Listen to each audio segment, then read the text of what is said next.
I feel like there's gonna be more odd dangits this time.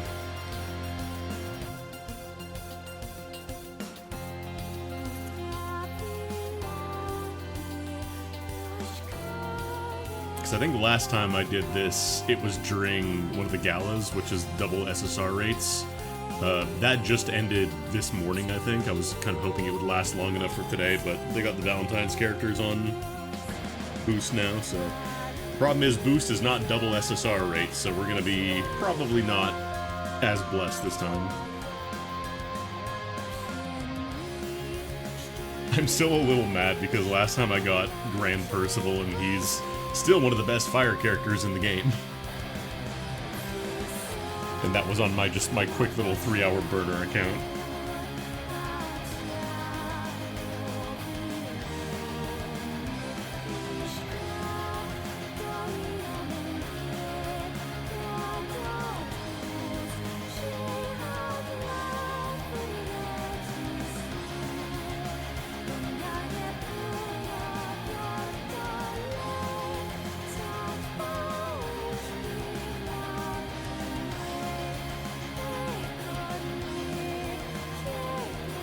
Also, I think I found out why, like, whenever I unmute my mic for the first time, like the software mute in OBS, I think it's because it has to enable the closed captioning, so it locks up for a second, so I should probably do that, like, as soon as I go live. Yeah, I might get, like, Valentine Grimnir.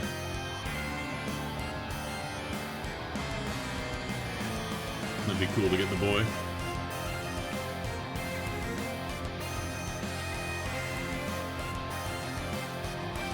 So I think up until yesterday, or this morning, I should say, they had SSR Vayne. They finally got Grand Vayne. I got him on my other account. I just quick little 10 roll. I hate waiting for sparks, man. It's the worst. I know it's technically the best use of crystals, but man, reeling ski. Okay, before you start, understand that this is like one of the most forever games of forever games. And there is a lot to it. You need a lot of patience and a lot of tolerance for kind of doing the same thing. If you just want something to kind of mindlessly do on the side, it's not bad, but if you plan on playing like a, you know, an active game like, you know, Genshin or something, you're not going to be doing that. This is a turn-based game where some of the fights are meant to be fought with groups of like 6 or 30 people. They're technically possible to solo, but you will not be getting to that point. This is the original MOBA gay grindfest. This is the MOBA gay that made them create laws and regulations about mobile games in Japan.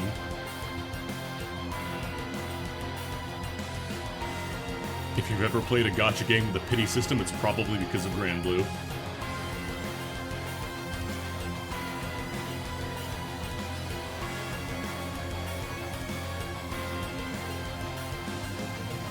I'm gonna have to play around with the audio settings because I think it still has... Yeah, it still has a new account setting set up, so I don't know if it would change my balance. We'll see. Good music, though. As a whole, Granblue, really fucking good music. This is the theme for the Grand Order raid, and they got Emmy Evans from Nier fame to do the voice for this song, the vocals, I should say. But yeah, if you never saw this last year, we are going to be doing a dumb idea I had where you start a new account in Granblue and see how far you can get in a few hours, because it used to take you forever to get situated, and I popped into my other account and I noticed that they added like a new player academy system, and it turns out they just hand you really nice stuff as part of that like tutorial, which wasn't in the game when I started playing. So I'm kind of curious now, how quickly could we get into, you know, the meat and potatoes of like jumping into raids and such in Granblue on a brand new account with no investment whatsoever. Oh, you're doing Noor, nice. Nice. Yeah, some of the missions can be tough. I think that's like probably the most stealth focused the game ever gets, honestly. Like even spy missions, you can cheese those really easily with certain frames. But yeah, the new war, you just kind of have to work with what they give you. Anyways, Granblue. That's Walder. You always get Walder. So we're not going to be talking. We're not going to be looking at the story or anything like that too much. There is way too much to sit through and actually, you know, get this idea done in a reasonable amount of time. So we'll be using story skips. We'll be, you know, jumping to whatever chapter they let me go to now. I don't know if it's still the same as last time. But welcome to Granblue Fantasy. Here's a free 10-part draw. The first hit is free.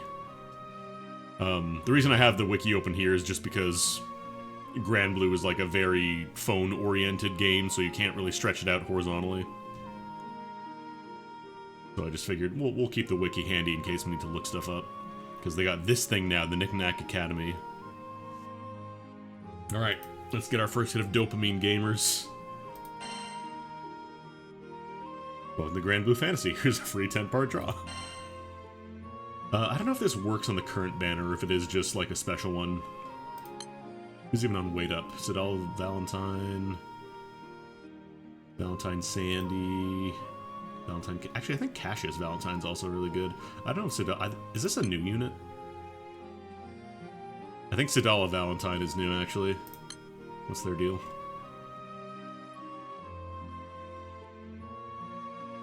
One turn cut to skill cooldowns on charge attack. Strength effect to dark allies. Oh, they have linked attacks here too. Yeah. Boost triple attack rate. Uplift effect. Deal triple attacks. Interesting. 2 hit damage. Dark damage to all foes. Hit to attack and defense. Stackable. Supplement damage taken. Remove 1 buff. Armor to dark allies. Defense. Oh, this is for everybody. That's nice. The regular Sidal is kind of like, they have a...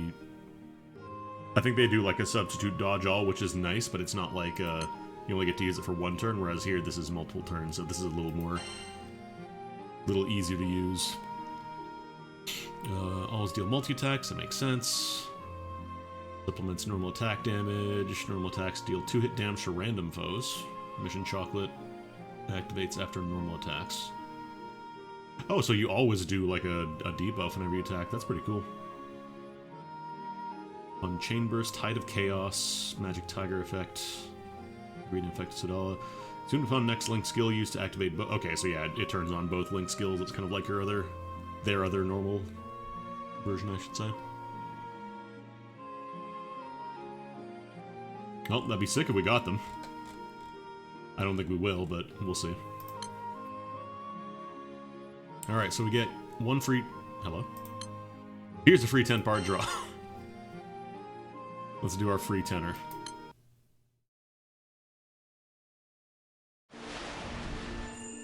I think you always get an SSR now as your first draw.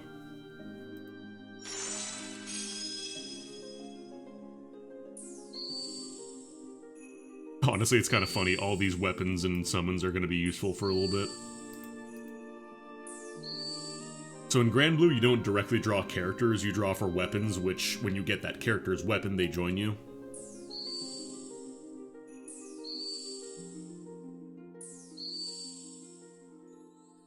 Alright, I see our rainbow there at the end. This isn't the rainbow.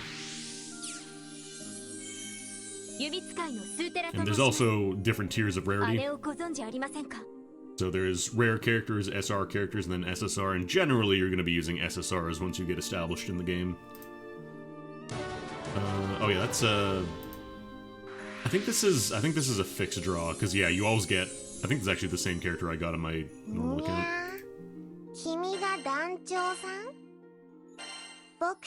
She used to be really bad. Yeah, this is back from when they were doing... The element of the character's weapon is different from the actual character. Sometimes they did that. I don't think they really do that anymore. If you get like a wind weapon, it is going to be tied to a wind character.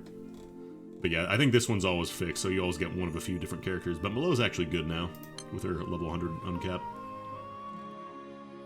Okay, I think they give you...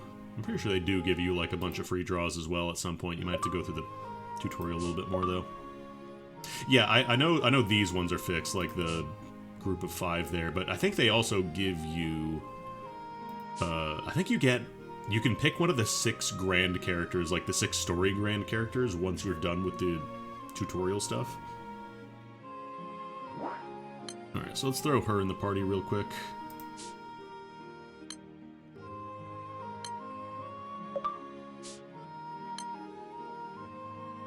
It also really fucks me up that they use the Xbox achievement noise. So we got Walder, we got... How do I filter it? Why... Why is it just filtering Earth characters? It's so weird. Yeah, probably just throw Statera in there. We don't have nearly enough characters to think about even trying to build like a cohesive team here. Granblue's also a little different. Very, very, very brief overview of the way that your stats work in this game. You have what's called the weapon grid, and these 9 slots here, you can equip up to 10 weapons. These 9 slots are just for stats and skills on the weapons. So these, for example, these are just normal. These have jack shit. You don't use these pretty much ever. Rare weapons can have skills, I believe. Yeah, like this one gives you a small boost to wind allies max HP. And the idea is that you build your team around your weapon grid so that you're boosting... Like, eventually you're going to be going to mono-elemental teams. Right now we just throw on whoever because that's all we have. As upgrading the Lucilius weapons to 5 stars as a final step. I think they give you a ton of... resources as part of that now, though. So what we're going to do for now is just do auto-select. Just throw a bunch in, throw an Earth, I guess, because we have Malo. I didn't even know that we have any Earth... Actually, no, I think it went to my crate. I think I have to take it out there, yeah. I was gonna say, we got a bunch of stuff there. Actually, is there anything in the crate that they give you, too? The crate is where all of your stuff goes from non-mission loot, basically. So if you complete, like, a tutorial challenge or whatever, your rewards usually get sent here. And the crate has infinite storage, so ideally you're not gonna be putting all... Like, you don't want to take everything out of the crate. Yeah, it looks like you get a decent chunk of, like, orbs and scrolls. These are all, like, upgrade materials. Granblue has a lot of materials in this game. Oh, they give you an Optimist Globe, too. That's cool.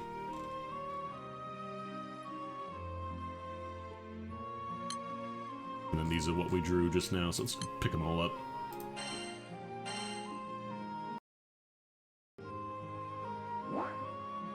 Because, yeah, I think they realize that, you know, you get an Earth character and their weapon, their SSR weapon is not the same elemental as them, so you can't actually use them. It's kind of silly. Alright, let's reattach. See if we can get any kind of Earth weapon here. Do we have any? Okay, but that's gonna make me... Whatever, it'll be fine. I don't think I have any Earth weapons. Okay. So, we don't actually... Do we have the Knick-Knack Academy yet? Oh, I forgot. There's also the Step Up Classic, because I think they give you... Yeah, they give you 10 free 10-part draws, and these ones are not tied to the current banner, so you can just use these whenever. Yeah, the Ondira was kind of the big reason that a lot of people got upset and basically had to step in and say, okay, fine, we will put in some kind of thing to prevent you from spending your entire paycheck on this game. So, yeah, these ones are separate from the current banner, so you might as well just pop them as soon as possible. Don't worry about this unless you plan on spending money on the game, which I wouldn't go in on this right when you start. It's not really a great call. Because these you can do whenever. Oh, sorry, these you can do up until next year, so hurry up. And these are the original draw as well, so they don't have the slightly more recent characters. So let's go ahead and do these. See if we get anything decent.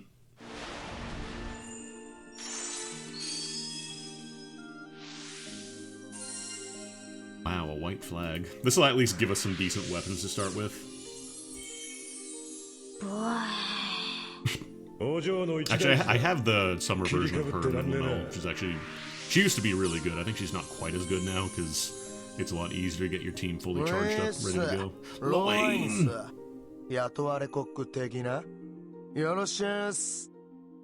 Also, the other thing is every single character is voiced, which is pretty cool. Gun.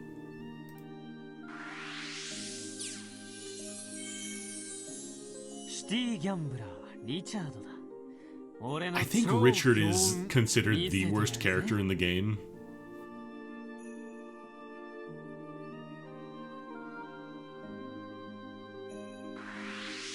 So I believe his gambling ability can actually just kill you.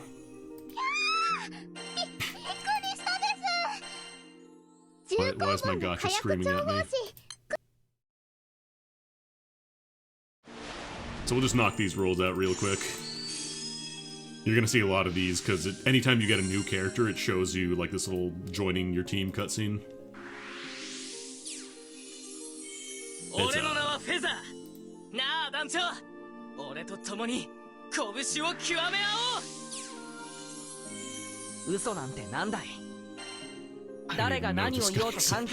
There's so many characters that don't have SSR versions, which means you almost never use them. I don't really like it.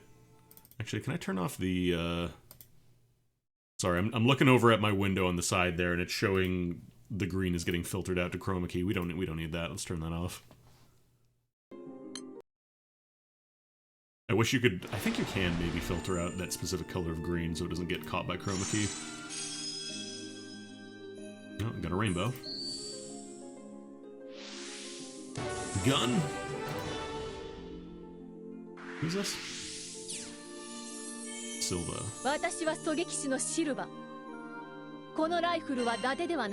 I don't know if I have Silva. On my other account, obviously. This one I don't have any characters. I think one of the versions of Silva is pretty good.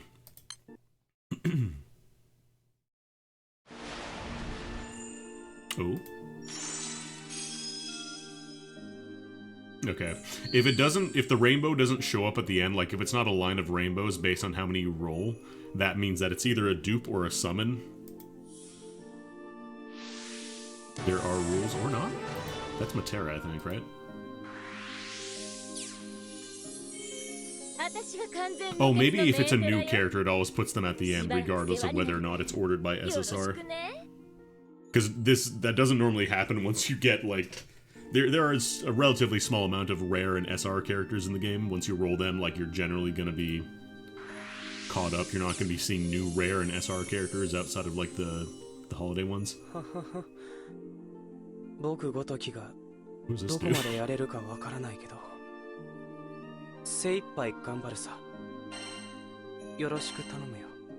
I think Matera, I'm pretty sure her base version is Wind. Oh, Matera is one of the 6 gold ones you get from the free draw. Well, that's one less. Knock them all out in the classic draws.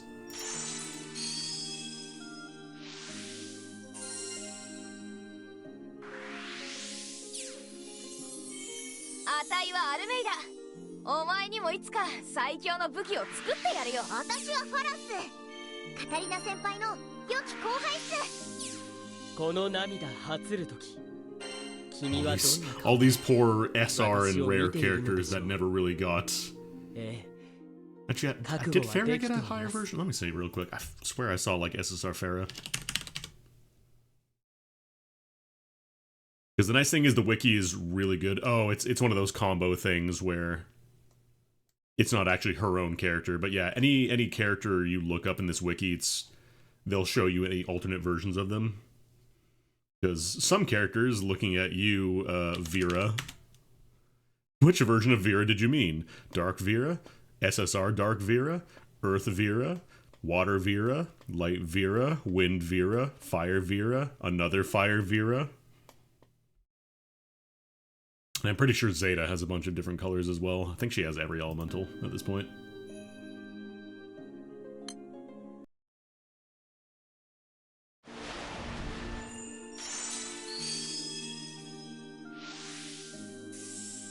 Wow, stone pole.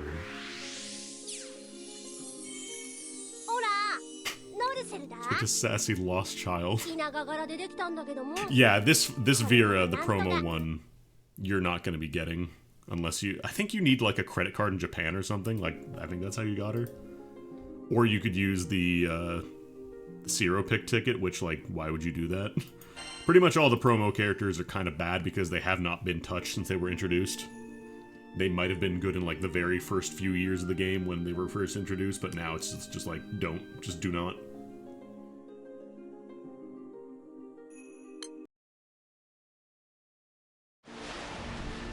Another rainbow. I guess I should also explain, so the blue crystals are rare, the yellow and blue crystals are SR and potentially can go up to SSR, and then the rainbows are just, you're getting an SSR. Oh, it's a code from the anime Blu-ray. Gotcha. Chords of Heaven Lyre. What is this? Ariette. Thought that was Europa for a second. I was about to pog out, but I don't think Europa shows up in the classic draw. Because Europa's really fucking good now. Getting a lot of wind characters, actually. Might be able to get a basic wind team going.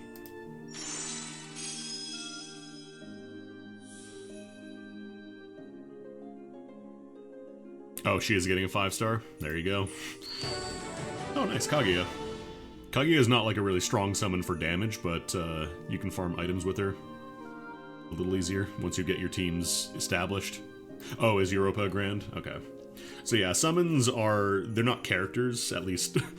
I know there is a character of Kaguya, but this is a summon. Like, if it's in this little stone here, that means it's a summon that you equip to your grids. So, in her case, you get... summons have a call and an aura. Call is basically an active skill when you use the stone in a fight. It does this, so for example, massive water damage, boost to all allies, charge attack damage, and damage cap. Not really incredible. It's the aura that you care about because this one gives you auto-revive to all party members a single time, boost to main allies, double attack rate based on how low their HP is. You never really use the first two. The last one is the big one, 20% boost to item drop rate. There are farmable summons that kind of get you some drop rate, but Kaguya is just, like, the best way to do it.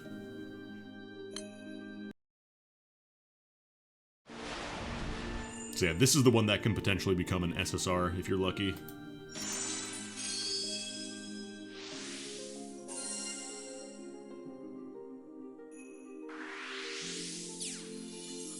Oh hey, the boys.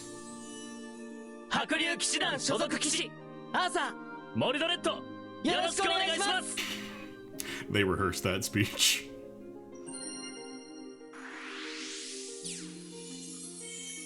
Is she one of the 11 sisters? I swear she's one of the 11 sisters. Maybe I'm mistaken. Yeah, she is. Okay. I was gonna say, I had the 11 sisters on my other account, but I don't think I remember getting individual units of them. Alright, last one. Stinky. So once you do that, you can buy a second one. You can buy the next set of 10 for 1,500 MOBA coins. I don't know how much it costs. I will not be spending money on this game. I would not recommend you do the same. Wow, so many Chivos. So yeah, once you get the character's weapon, you get that character. Where is it? 1 MOBA coin is 1 yen.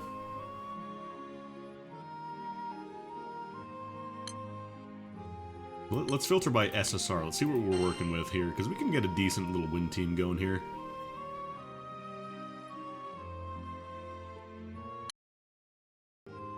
Alright, and then... this one is just... yeah, I think this one is the one where you can guarantee to get anything in the current banner when you start playing. So, for example, if I were to spend money, you could pick any of these characters. I was gonna say, is that Grand Percival? No, it's not a gala.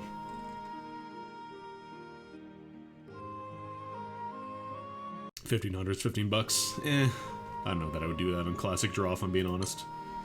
Enter your birthday, no. Somebody was saying in missions. I can find the Knick-Knack Academy.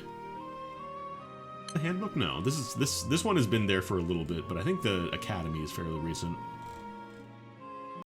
I wonder if it just doesn't show up until you get a little further in. Extras? No. Oh, pinboard missions. I should probably do those. Yeah, these ones give you a couple of items.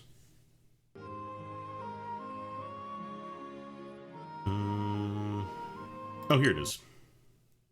I'm smart.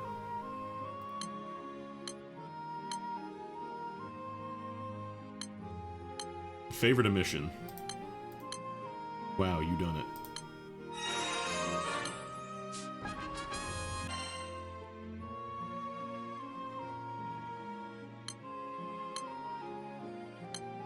Just want to get all the tutorials out of the way.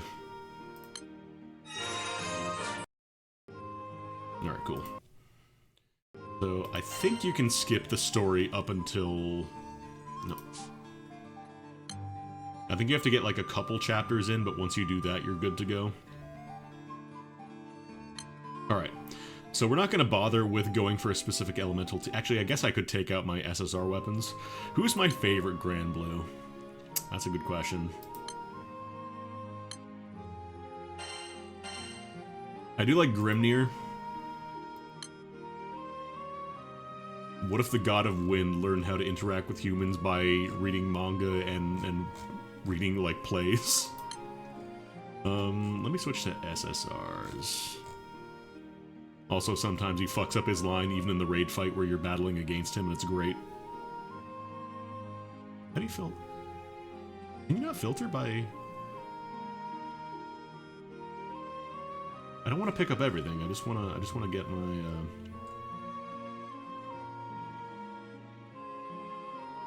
unload. No, this just brings me down here. I swear you can filter by. Oh, you have to click on the specific subcategory. That's what it was. So I just want to grab these, throw them in there real quick, throw them in my grids. Probably the SRs would be all right too. Yeah, fuck it. It's only 16. You can hold 300 weapons by default, so that'll let us get started on some basic ass grids.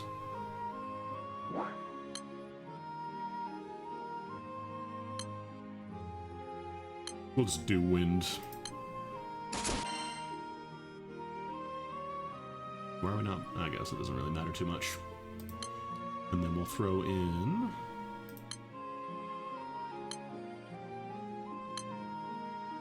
The nice thing about this game, it's technically a browser game, so you don't need to install anything for it, and it'll run on basically anything.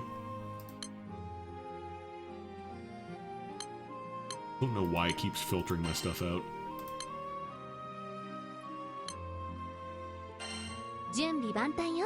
So, do we even have... What are our options here? Wind damage, charm... 5 hit damage to random foes, hit to all foes attack, wind damage, delay. Okay, delay is nice, actually. And what is your deal? I don't think I've ever really used you. 1 turn cut to wind ally skill cooldown, attack twice each turn. Nice. It's only 1 turn of double attacks, but it's not bad. Boost to all allies attack and charge bar gain. Oh, you can't even full auto this one. Gotta pick it. And then this one you have to do the... So... In Granblue, characters have what's called Fate episodes, which are basically just like little story bits themed around that specific character. And usually you have to get to a certain level to even unlock them, and once you do them, they're pretty simple. Sometimes you don't even have to do a fight. Sometimes it's literally just read some story and then you get a new skill. So this one we can't use right now, but once we level her up a little bit more, we can start using Euphoria. Get euphoric here. Yeah, mobile lag. It's not even like mobile lag, it's just browser. It has to cache so much stuff. Alright, let's knock out a couple of the story missions real quick. We're just gonna be using, here's a pro tip. Just use Lucifer. If you find somebody with a level 250 Lucifer, it just boots every elemental attack power, so you don't have to worry about specifically matching your team. And you'll chew through pretty much anything. Oh, I need to look at my summons too. But yeah, we're gonna be skipping the story as fast as possible. There is too much story to get any reasonable amount of time into this game. Oh god, I'm right, I forgot. I don't know why they were like, let's do side-scrolling things. You can just skip these and you get every item you would have gotten anyways, so like, Oh, message is happening and things. Gotcha.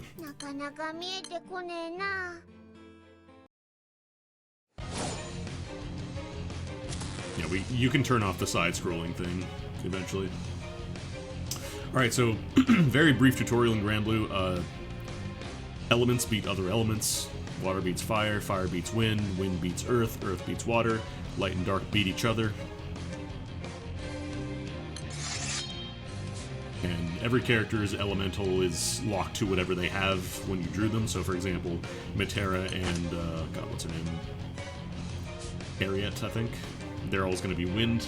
Your main character, their elemental depends on what weapon you have equipped. So right now we have a wind sword, so we're going to be wind.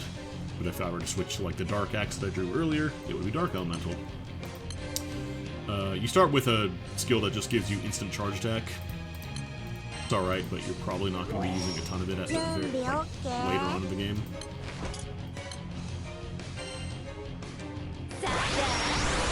Skills, like, most characters don't have resources to cast their skills. It's just a cooldown on turns, so you ideally want to try and like use your skills in a good order. Thankfully, full auto will usually go in the order of like buffs then attack skills, like buffs, debuffs, then attacks. But you still need to... You'll get the best performance if you control everything yourself, obviously. But right now, we're very early. You know, fights are going to be piss easy. We're not going to bother sending out friend requests because nobody's going to accept it. There's no way a rank 375 person is going to be like, oh yeah, I want to add this level 1 person with a Proto-Bahamut summon. Let me actually check my summons real quick. Because I don't think I grabbed those out of my crate. Might as well just throw in Kaguya. Proto-Bahamut does very little. Proto-Bahamut is like, I think 10% elemental attack. So we'll just throw her in there instead and get, yeah, 10% boost to attack. AKA, you do not use this if you have, like, literally anything. I think Kaguya would actually be better. The other 4 slots are for stats and sub-auras, if your summons have those. We don't have any sub-auras, I believe, right now. Oh, wow. Oh, right, I gotta take them out of the crate. We'll be fine. I don't have to optimize that much this early. Also, this game technically has a stamina system where you know, spend stamina to go through fights and stuff, but in practice you have so many recovery items that it literally doesn't matter. I think it's mostly just a measure to prevent people from botting non-stop.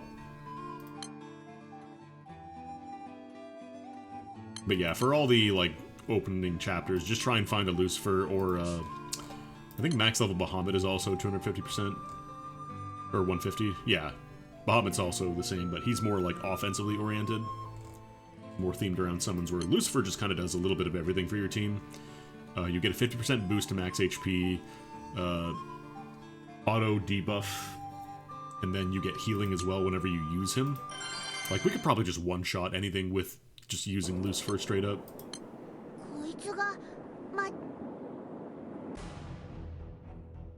Right, I need to go into the menu to turn these off.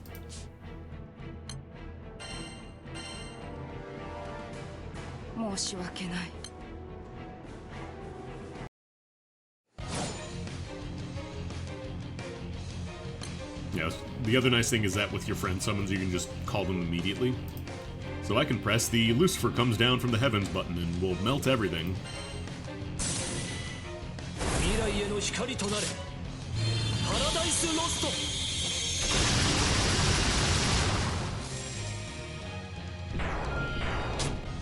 Because yeah, we're very early in the game. Nothing's gonna stand up to a level 250 Lucifer.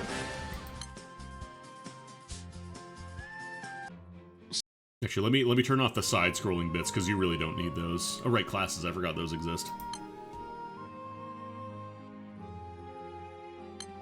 So there are a lot of classes in this game. Ideally, you're going to be maxing them all out, rather than just picking one class and sticking to it, because you get bonuses for maxing out a class.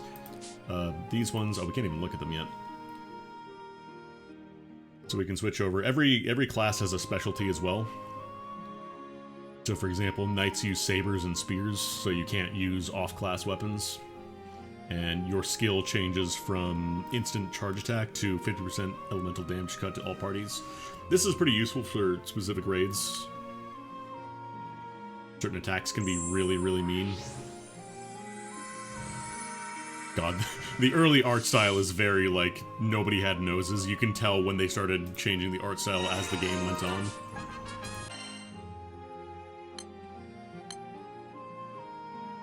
Use your skills. You have skills. Did you know that?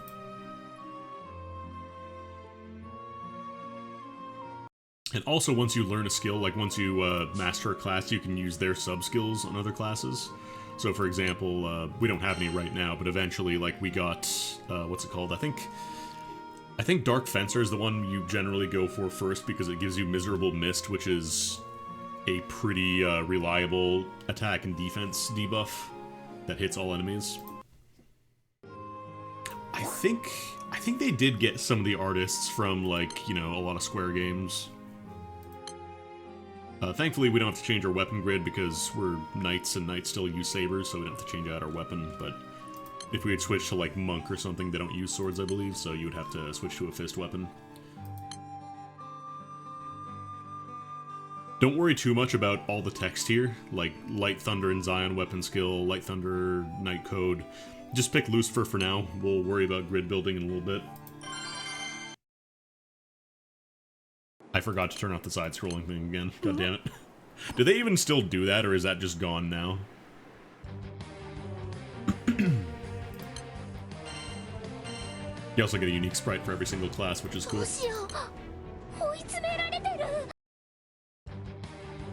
Alright, so we have a two-way fight now, so we don't actually just get to call Lucifer and win on turn 1. They just stopped doing it. Yeah, that makes sense. So we'll just use our multi-attack on Matera because multiple targets.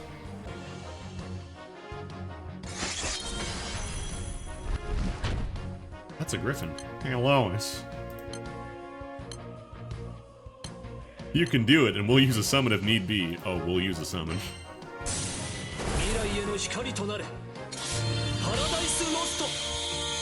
Yeah, they actually have Nobuo Uematsu as a summon.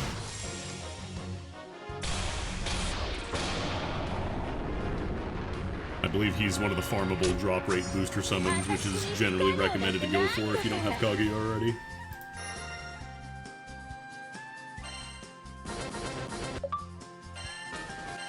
I literally cannot with the fucking achievement noise. Rackham. Again, we're skipping through the story. I know it's a little confusing, but okay, cool. We have now unlocked the skip everything button. Well, first we're gonna tap here. There's side quests and stuff that you get after finishing the story in an area.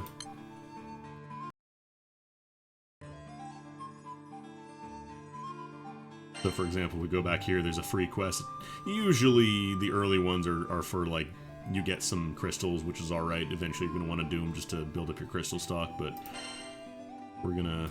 Wait, where did my skip everything button go? Hello? Hello? Skip everything button? There we go. So yeah, we're just going to use this. They added a feature that lets you skip, I think, up to, like, chapter 40 something, eventually. So we just do the recap. We're gonna skip it all. We got the gang together. Everybody is on our ship now. Because then you get some nice weapons. You get Omega weapons, which are going to be very important for grid building. You get Rackham, Io, and Eugen. These are the SR versions, not the SSRs, unfortunately. Getting the SSRs would be great. Yeah, no, the story skip wasn't until they had like 200 chapters of story. Oh boy, unite and fight. We're not going to bother with the crew for now. Crews are very useful, though. That's one of the big things about this game is you really, really, really want to join a crew at some point. Because you get a lot of good rewards for doing it. Alright. There we go. So this is the thing that made me real upsetty, because they just hand you these two really good items that are really hard to find from a specific raid. It's like a 0.9% drop rate or something. And now you just get it for doing the training stuff.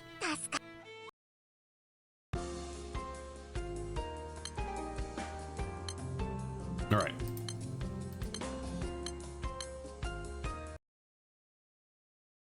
So this teaches you a little bit more about grid building.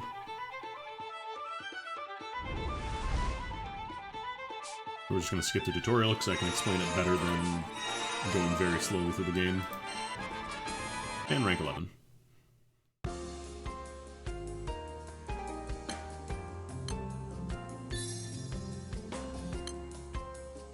Oh, they just hand you a basic grid now?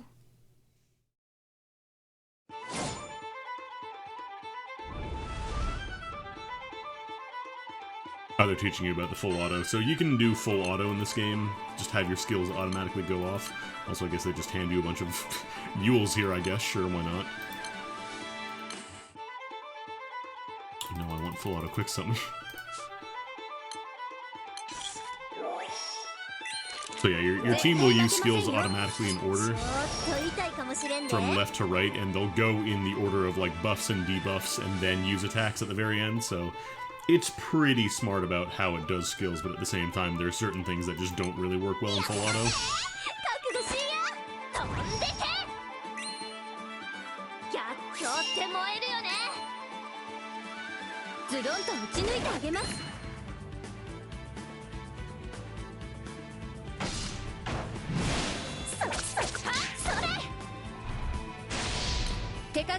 Because I think the previous tutorial they were having you fight the Griffin with a pretty poorly optimized grid.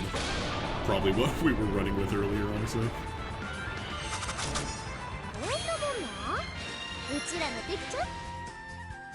You actually get to keep you and all them? No, they're just partner characters. Okay, so anything that says upgrader, you basically boil it down to EXP that you can throw into your other weapons. So like Archangel weapons, these are all going to be just turned into EXP. Wow, they just give you a bunch of Colocanes, huh? Damn. Yeah, you can turn off individual skills if you want to.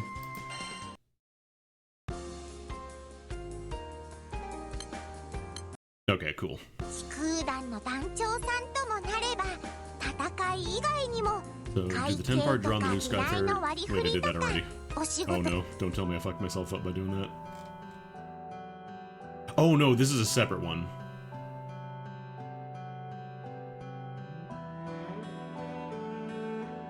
Okay, this is different from the classic draw that I did, so this is actually part of the tutorial. So let's go ahead and... I'm gonna go back to the main menu real quick.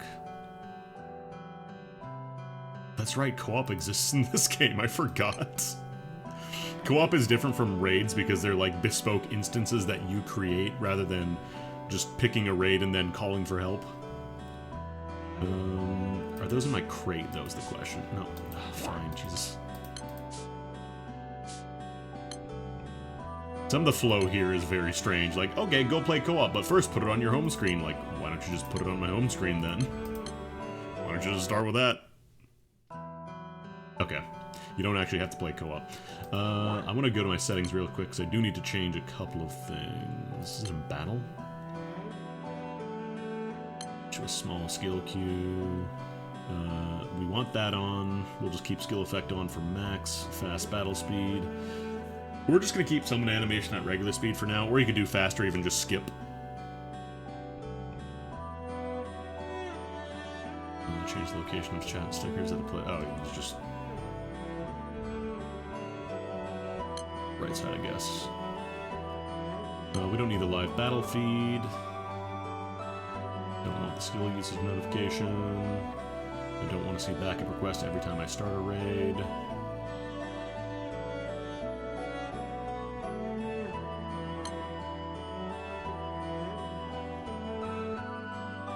Where's the one that is it a miscellaneous? Oh, it might be in Quest, actually.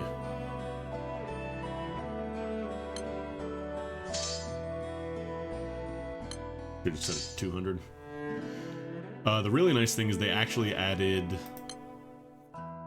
I I can't actually show it off, but they added a function to let you it switches automatically between reducing and, what's the other one?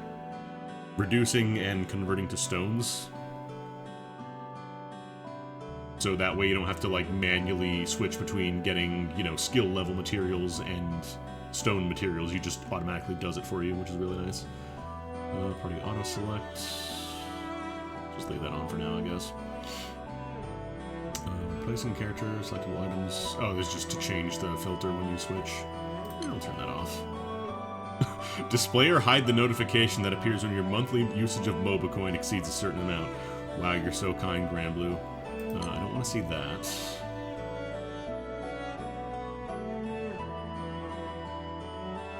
Okay, you can also just auto-restore stuff, which we'll eventually be doing. We don't need to see notifications. I think it's reducing and reserving, that's what it is. Let's turn on instant text, so I don't have to mash. Skip side, turn this on. There is no reason to have the side-scrolling scenes. Nothing happens in them. It is literally just for the sake of wasting your time. Whale alert! Whale alert! Also, make sure you have cutscene skip on for previously cleared quests, otherwise certain raids, I think, have cutscenes attached to them.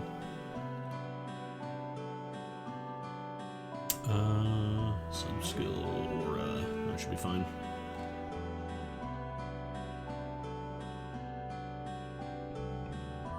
Switch to one touch, that way you can just turn on auto fight as soon as a fight starts by clicking the screen. Alright. That should be good for now. So we gotta... Our mission is to play more of the gacha. So let's get that out of the way now. Also, these ones apparently are... You can get Gala characters, so that would be pretty cool. Just get another Grand... what's his name? Grand Percival... Zeta, just get like a full fire team, that'd be pretty poggers. Let's do it. Oh, got a rainbow. Brand order. I think she got an uncap recently. Oh, 2 SSRs. Oh shit, that's a Vayne. That's from the banner that just ended. It's alright, the game realized I was 1 day late for it and just gave me a free Vayne.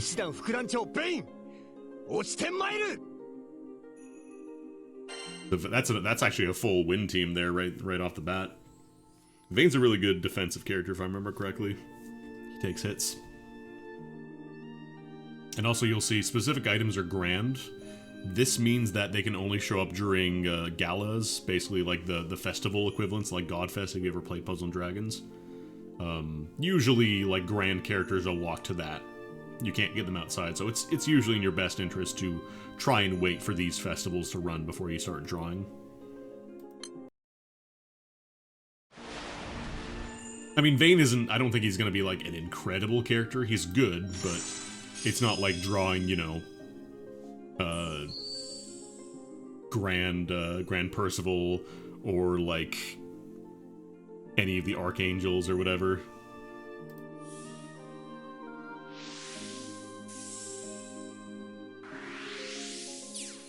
That's the thing, yeah, there's 2 different types of pools. One of them is Legend Fest. I think people call it Legend Fest, and the other one is Flash Fest.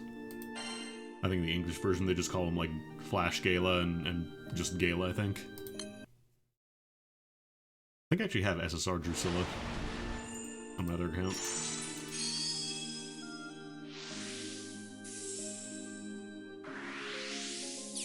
Premium Flash, that's what it is. Dante! Love this boy, this cat. The cat shows up in the fight, in case you're wondering. This isn't just like a funny little character art thing. The cat is part of the character.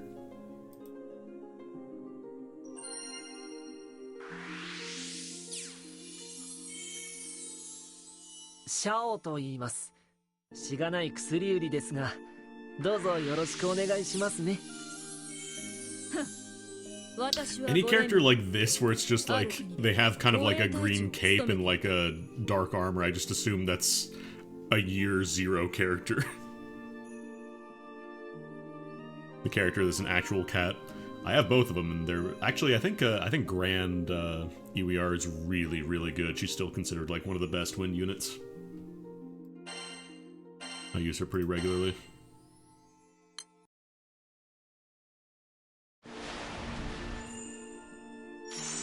I probably should just wait for the thing to show up to determine whether or not I even want to bother skipping through it, but I'm gonna be skipping it anyways.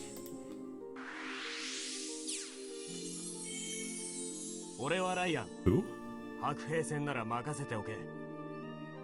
Oh, you are like the most generic Fire Emblem bandit-ass character design. I'm sorry, homie. Yeah, that's the other thing. You have to specify, are we talking about young cat, or are we talking about EWR who takes the form of a cat to gain humans' worship and praise?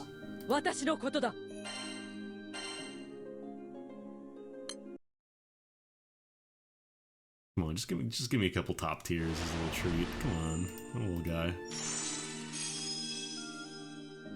Ah, damn. Actually, that might still be a good SSR, because we still don't have any characters. This would be absolutely bonkers to see as, like, an established account. Just seeing 4 items in the... or 5 items in the skip. But we still need to get a bunch of rare characters. EWR is the dragon.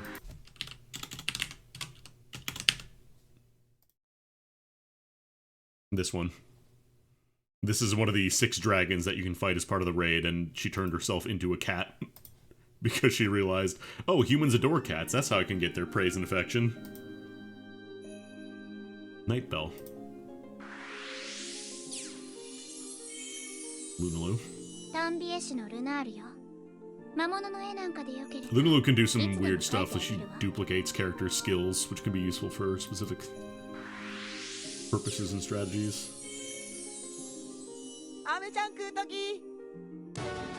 Oh, goodness. Oh, that's right, we did get an SSR in this. Is this, Societe? Oh, this is Yule and Societe, gotcha. The roommates.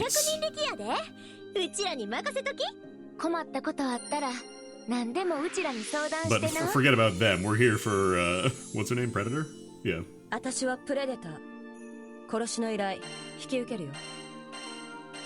forgotten Nene and her weird, sassy lost child. Be very careful with the wiki, though, because you'll see tier lists and think, oh, this character is good because they're a 10. And some characters do require a lot of investment. Like, let's say, for example, let's look for Yule and Societe there. Oh, yeah, right, they're dark because fire and water, I guess, together is dark. So you might look at the thing here and see, like, oh, they're, you know, scroll down, where are they? You might see, oh, they're so low on the list, that must mean they're not great. And like certain S rank, like, you know, level 10 characters do require some investment or otherwise are used for very specific purposes, so don't get too bogged down in the tier list. Because any SSR character is going to be pretty useful for you at the start, honestly. Wow, it's the worst possible draw. 10 rares and 1 SR. You hate to see it. Whose sassy lost child is this?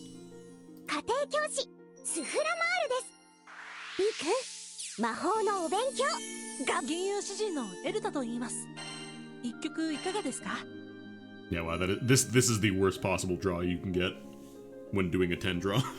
You hate to see it. That means we're gonna get 10 SSRs this time, right? Yeah, that's 10 SSRs. Okay, we'll go on. Who's this one? Is that Nicholas? No, this is Lucius. Not to be confused with Lucilius, or Lucio, or Lucifer, or Lucifar.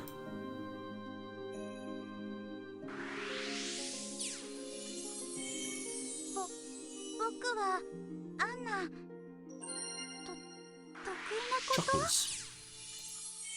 Yeah,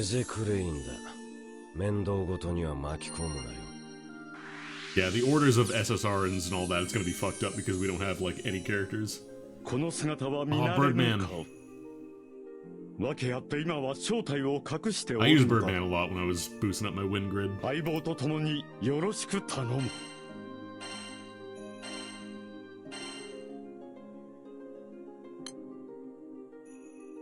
Goblin Slayer.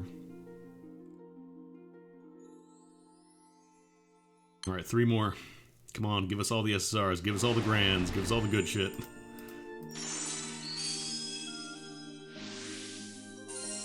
Give us a mop.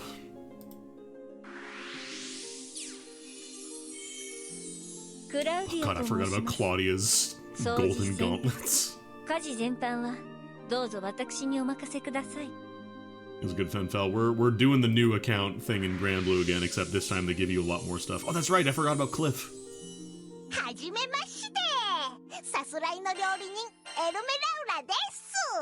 Totally forgot that Cliff was in this game too. Come on, all the SSRs are at the end, right? This is yeah, that's what I thought. Yeah.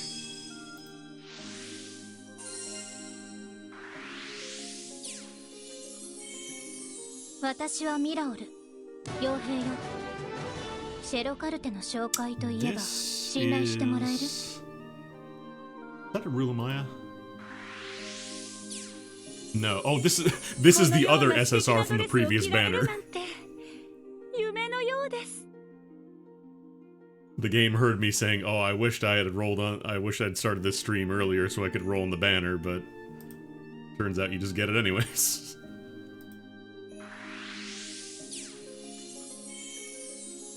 悲しいから泣いているのではない。不幸だから泣いて。森の薬草師、ジャスミンです。どんな傷でも癒して。 A small mountain of characters is accumulating. New. Yeah, Florence, I think she has a couple of versions. I think the light version is really good. Is it the light Florence, I think? Yeah, because you use her with Nehan, if I remember correctly.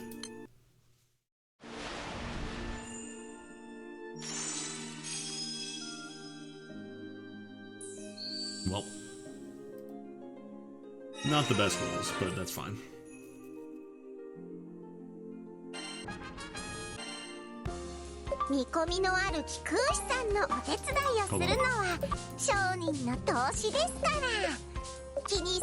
Everybody join your party. Okay, stop. Have Yule join your crew. Wait. Okay, Yule, you work for me now. I got the newest Vayne and I got the newest Florence. Like the ones that were in the previous banner on my free rolls. Okay, Yule, you work for the government now. Clear me. Okay, that one it's where you kind of start having to move through the story a little bit. Yeah, I was saying earlier you can tell. Okay, you can't even touch the other elements until you do the main one, so they just kind of force you into a fire. That's fine, we can work on our grids.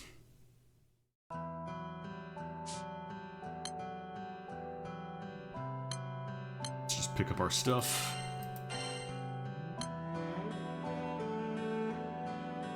It's funny that you're watching Granblue while playing Granblue. Alright, I probably don't need to worry too much about the weapons now because we have our Omegas, like we have our basic stuff, and I think it just throws you into your stuff. Party. Alright, so, let's get our fire characters sorted out here.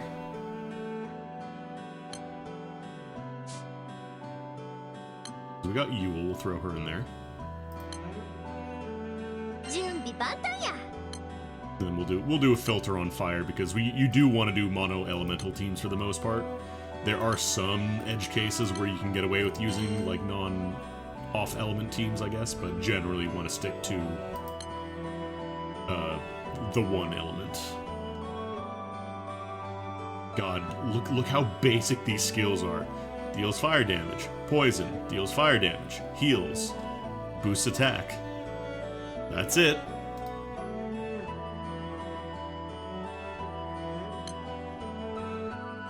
Small fire damage, big fire damage. You know what, I'm putting Cliff on my team. I'm putting Cliff and I'm putting Dante. お任せ。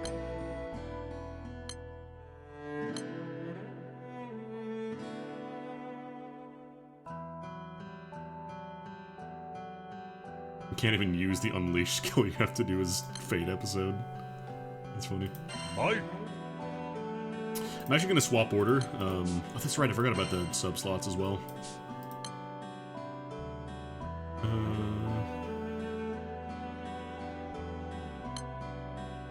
You can stay in the back.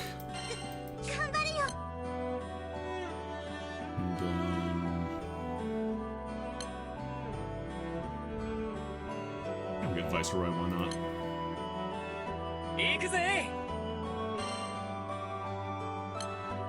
Alright, so I don't know if you can immediately apply the fire grid from the academy or if you have to do it. Okay, you can, cool. So I think did they give us the summons yet? We're probably not going to be using Kaguya if we do have the other summons going here. No, they haven't given us the summons yet. But that's fine. This grid will be more than enough for most content, I think. Academy. They also made it a lot easier because you can just equip it rather than being like, okay, get these items and then throw them in the grid yourself. You don't have to think as much about it.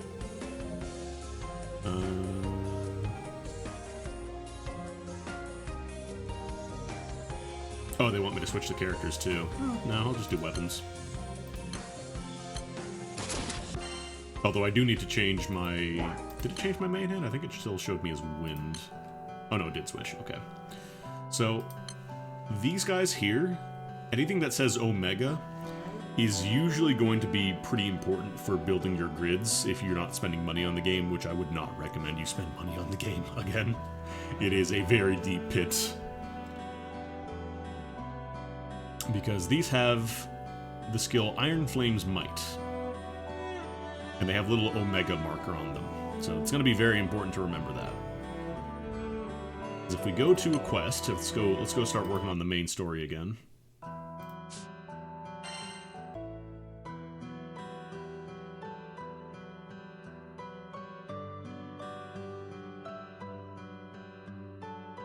We're not gonna start this raid immediately, but I'm just gonna show off.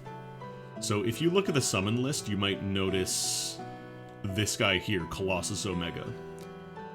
This gives you 140% boost to Iron Flame's weapon skills, which is what we had in our grid. So the idea behind an Omega grid is that you want to build around the Omega skills for the most part.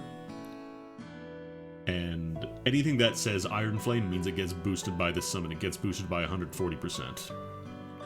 So the idea is that you either get your own copy of the summon, or you can use a friend's summon instead and use them to get the boost.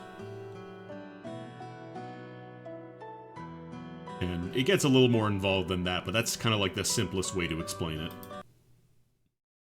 Actually, I think you also get a couple of the... Wait, can I just do this? Oh no, it brings you to the main menu. Hang on, I want to do the story skip real quick. Yeah, early on you want to do the boost to elemental damage because it's more effective.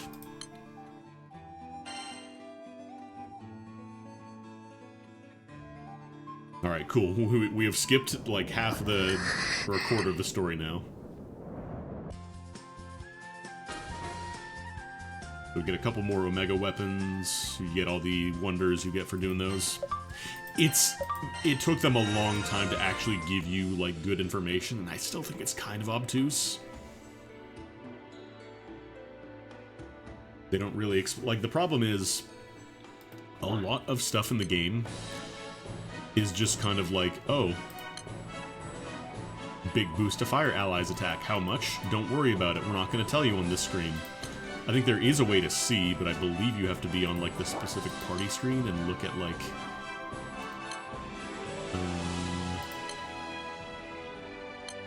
yeah, you have to specifically go here to find out what gets boosted, so only going all the way down here do we see, okay, it's boosting our damage by 170% from the Omega skills we have on this grid. So it's not especially intuitive, especially if you're not used to this game, because the UI can be kind of a mess if you're not used to navigating it. For the longest time, this game did not have a raid list. Like this button here to show you what raids exist, this didn't used to exist. You had to go and hunt them down and add them to your favorites for every single one, and it was bad. And then there's these free quests as well, which are like good for getting specific materials, and again, these were just kind of tucked into random spots on the map that you had to go find them and add them to your favorites, so it's gotten a lot better since then, but it's still kind of janky. Alright, so let's go continue skipping the story. Again, we don't have the time to look through all the story stuff. We are just gonna skip. Because this will also help us do the other Academy missions really quickly. Plus we're getting all the bonuses, all the crystals and stuff. There's a special quest, win trial very hard using the fighter class.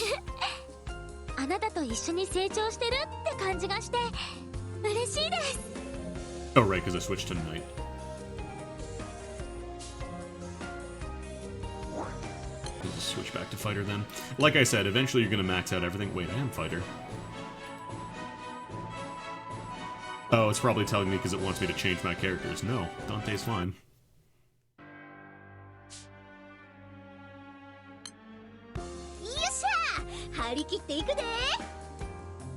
Yeah, we got the fighter class. We'll be fine. Okay, yeah, because they just give you a locked summon, I think, up to rank 150. But if you scroll down in the list and you find a higher cap version of Colossus, like I think it goes up to 250 right now, you can obviously use them for slightly better stats. But let's be honest here, it's gonna be free. And like I said, the easiest solution is just go to Light, find somebody with a level 250 Lucifer. You'll probably see a few because people have invested a lot of time and money into this game. You can just call Lucifer and win.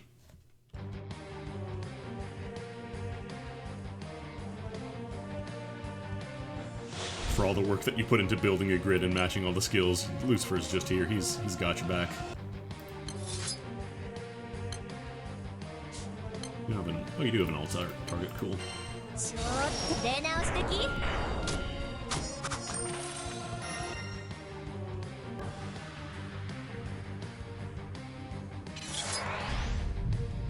How much damage would Dante do?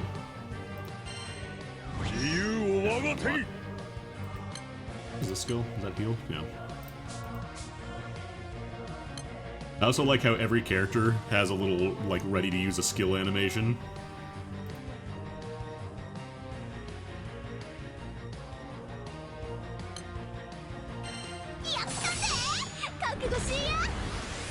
Oh man, this could be a tricky fight anyways.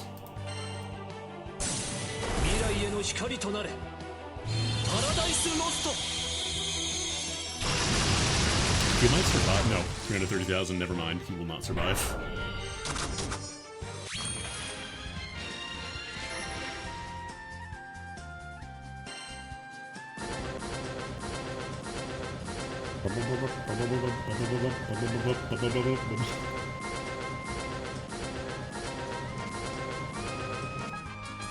We got a couple levels. We got the rage skill. I think that's an attack boost for... I don't remember if that's whole party or just for you. You also get class experience for doing these trials and stuff, so... I think this is just enough to cap it. I'm pretty sure, like a fighter row 1. Yeah, there we go. So, once you finish leveling up a class, you get a completion bonus, and this is for everybody. Like, this is for every class you use from that point on. So, you want to max out everything because you're going to eventually build up enough bonuses to add a pretty significant boost. Alright, let's unlock a Grabbler.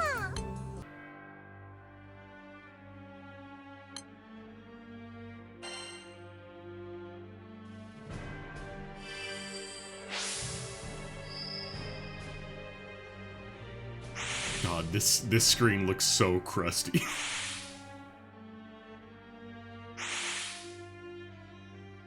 This monospace font.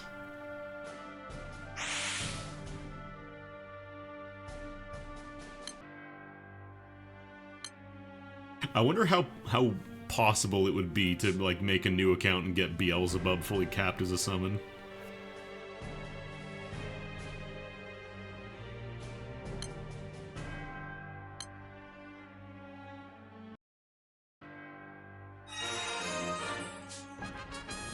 But yeah, the higher rank classes have prerequisites, so for example, you can't be a warrior until you get Grappler to level 20. So it's, again, it's another reason to play every single class, and eventually you'll be getting, you know, up to like row 4, row 5, and then there's the EX classes, which I believe... Oh no, it's not, where is it? This guy right here, Relic Buster. This is one of the best classes you can get as a new character, and you just have to do a side story for it.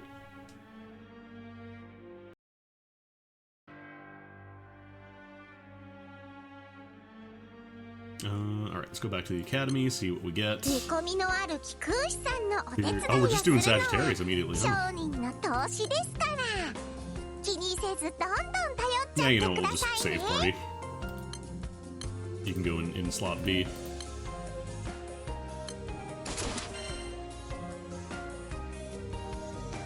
No, that's why I was saying I wonder how likely it is that you could do that on your new account with like a couple hundred rolls.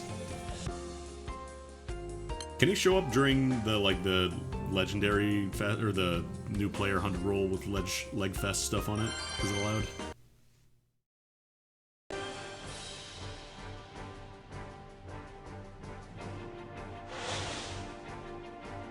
I just drew enough Beelzebubs. I don't have to use. Actually, no, I used a couple stones, but I think I have one more Beelzebub. So I think I drew that after the fact. Just use Dimensional Cleave. It's called Colossus. Oh damn, he actually does more damage than Lucifer. All summons can show up anytime. Yeah, like the summer... Oh god, that's right, I forgot Sagittarius speaks English.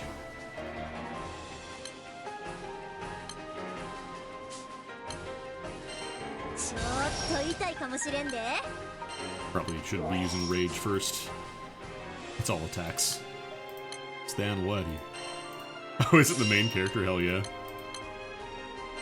Sparrow. No. Our damage to the foe, restore HP.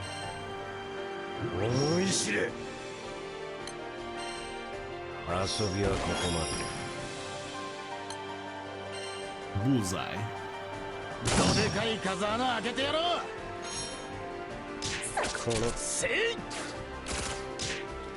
Punch. God, it's so weird just seeing everybody attack exactly one time. I'm so used to all my other teams where like everybody will at least be attacking twice normally. Unless their character specifically doesn't let them hit multiple times.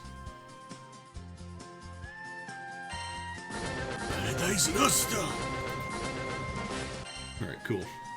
New skills, upgrades, Angel Katana. We're not going to uncap the R characters just yet. It's a little bit too much of an investment, I think. Alright, cool. So that is Grappler capped out. We're grapped out. So you didn't even have to bother like grinding out the beginning classes, you just get them. Oh no, Bubs is like probably the most busted thing you could get as a new character, like a new account, if you were to somehow get enough Sunstones or enough copies of them to just slap them in there and do it. Like, I would absolutely do that, because that's like 9 million damage free on any turn 1. It's ridiculous. Alright, let's get Thief unlocked.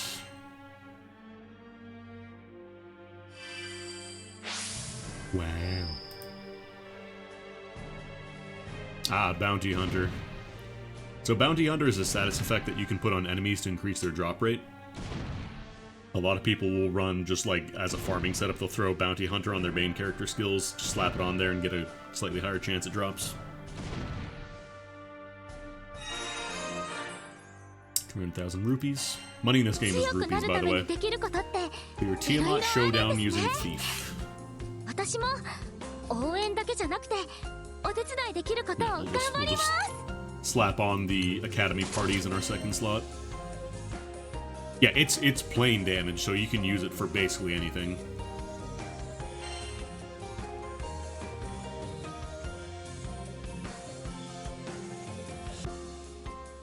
Hey, Bubs, what's a big idea woken on Labo's Day? Actually, isn't... Oh, no, it's not Beelzebub. I think it's Lucilius. One of the mechanics in the Lucilius fight is doing labors.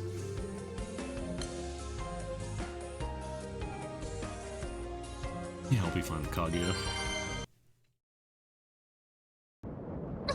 Hey, Lucilius, what's a big idea doing labos on Labo's Day? Alright, let's fight Tiamat. So this is not the Omega version, but you can request backup for it. You probably don't need to, because look what I'm about to do.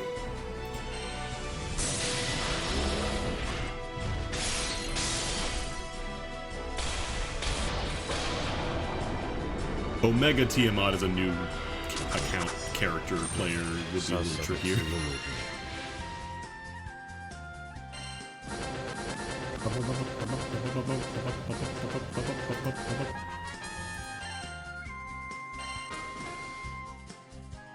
Oh, there's the first Omega Wind.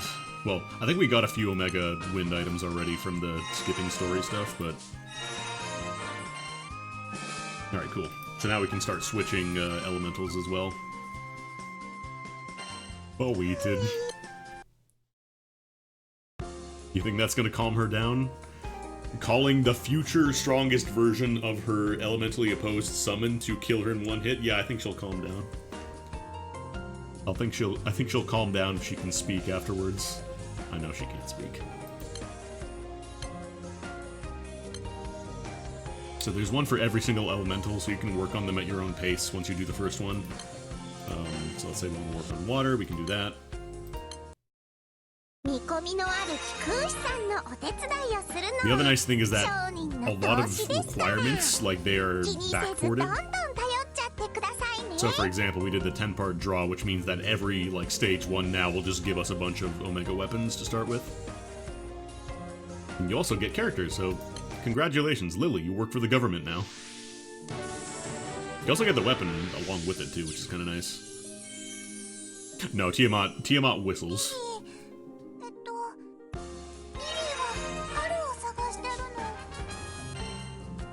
Wow, yeah, you just... Actually, Lily's pretty good if I remember. I think she got a 5-star uncap recently, so... Probably be really solid as a water option. Let's just do the the loop around here. Let's just get all of our free you work for the government characters now. Elethea.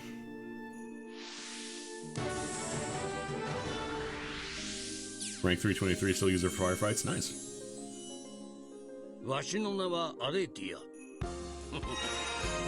Plus, you're getting a bunch of other materials as well for doing this. We're ranking up. We're getting guys. We're getting homies. Oh, this one was the free Matera, so we already got one. Dang. Unfortunately. Give me a Sunstone. Give me a Dama Bar or something at least. Come on. Come on.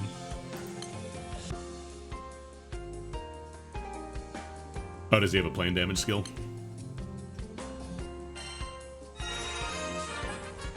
Actually, how many Lumi swords did I get there? Anyways, Albert, you work for the government now. Yeah, this is a lot nicer than when I did this last year, because you don't get a guaranteed character of every element. Like, you still got the 200 rolls, I think, but that was it. I'll show you why they call me the Thunderswift Lord. Or were they just the basic Lumi swords? Oh no, there's this one. You sparked from a Terra a month of... Oh no. Ugh, sorry, just stretching. And then who's the dark free character? Oh, Narmaya. Another character who has like a billion alternate versions. They pronounce it as Narmaya, but I think everybody says Narmaya. Alright, let's look at our inventory real quick. First of all, I'm gonna use the auto select and sell everything that is normal. because you're not going to be using normal weapons. We're not using normal weapons anymore. You do not need them. Rare weapons, there are a couple that are used to upgrade Ciro's shop later on, but this is just a burner account. I'm not going to be using it after this. I don't remember which one specifically, but there's like a set of like 10 weapons that you need to upgrade her shop to do Eternals, I think. It's a little obnoxious. I'm not going to sell off any of these SRs for now, because we might need them. I do want to see what our SSR options are. What do we get from the Academy? So you get three level 100 Leviathan daggers, which is nice. What else? Lumi Harp. Tiamat Gauntlet. We got the 2 canes already from earlier. 3 Yggdrasil swords. What is this one?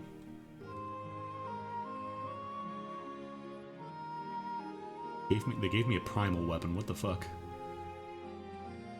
Is it 14? I thought it was 1 for every Eternal, but I guess not. Celeste Axe, Zagnol. This is real. I don't know why they haven't changed this yet. The starter tier Omega weapons. Some of them are just skills for completely different elements for some reason. This is probably back when they were still thinking like, yeah, we might have like semi multi-elemental teams, but yeah, no, you don't really do multi-elemental teams anymore.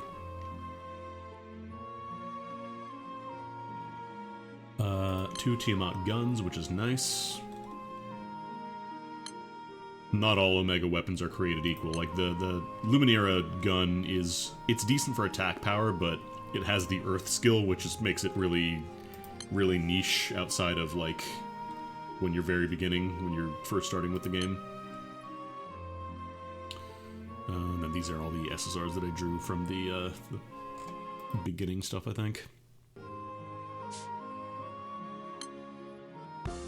Yosh, 頼れるお姉さんとして気合い入れないとね。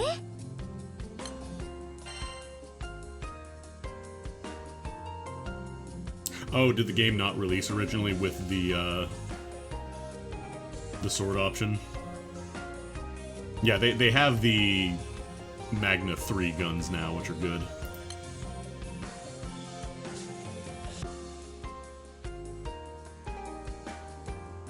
I don't actually remember what... No, it does not matter. This is fucking the first free quest you do. We're already at 999 AP. I still use sword in my light grid, but that's mostly just because I don't have much of anything else. I haven't worked on the Luminera, not Arbors, Luminera, whatever the new one is.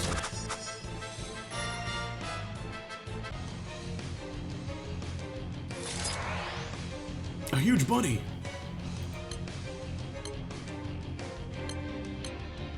Oh, I guess this is where they introduced the concept of rare monsters to you. The thing is, Lumi swords are really good because you can use them with, like, the Astral Sword. Or not the Astral Sword, the Cosmic Sword. And then also your Seraphic weapon is also a sword, so you have, like, 7 swords and you're getting a ton of synergy from those. Because the Cosmic Sword gets a bonus based on how many swords you have in your grid. So, hey, Lumi swords are already really good. Oh, is it Harp and Light? Oh, maybe I'm thinking about the Dark Opus weapon. That might be what it is.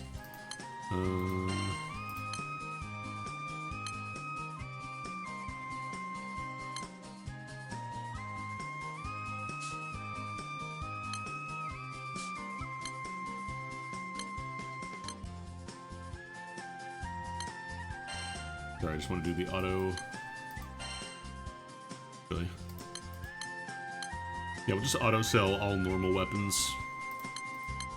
Actually, we can sell rare weapons without a skill, because those are... It's not even bother. It's not even worth it. Yeah, I think I mixed up the sword with the other thing. We're going to set it to auto sell all normal summons and weapons, because you never use those. You use those for exactly 10 seconds at the very beginning when you were forced to, and nothing else.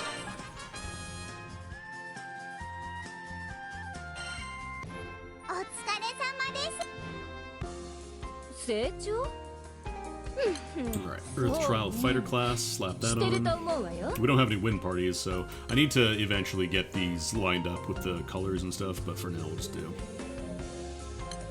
It's like I normally go fire, water, earth, wind. I think this is normally where I put my wind grids.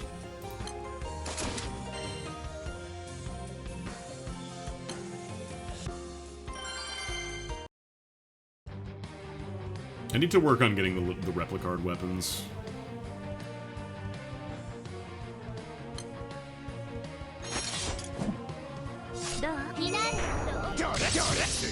Let's go, Vayne. I so love that I pulled both featured characters from the previous banner after complaining that I was one day too late to get the Gala banner on my stream. Alright, I'm just gonna delete you with Tiamat.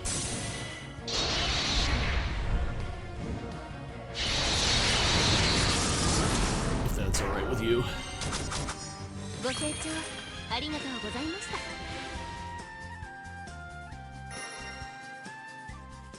Do the mini swords have regular? I thought it was Omega Might and they have extra max HP as well. Do they also come with Might? God, fucking Mimlamel just dying in the back row.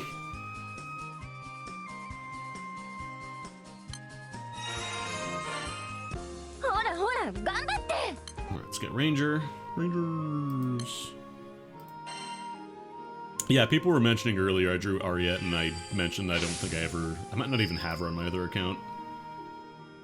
I mentioned, don't really know her deal, but apparently she is getting an uncap soon, so maybe I accidentally drew another broken character.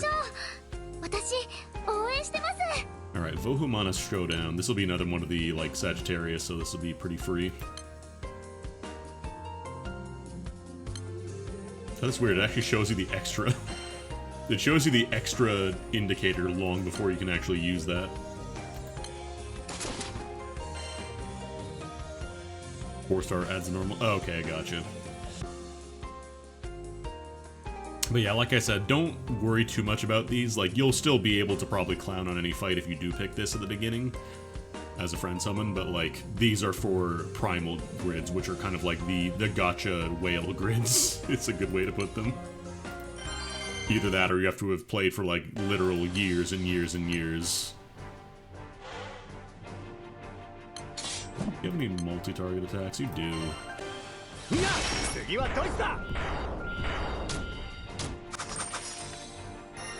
Yeah, Siofon just likes swords. 7.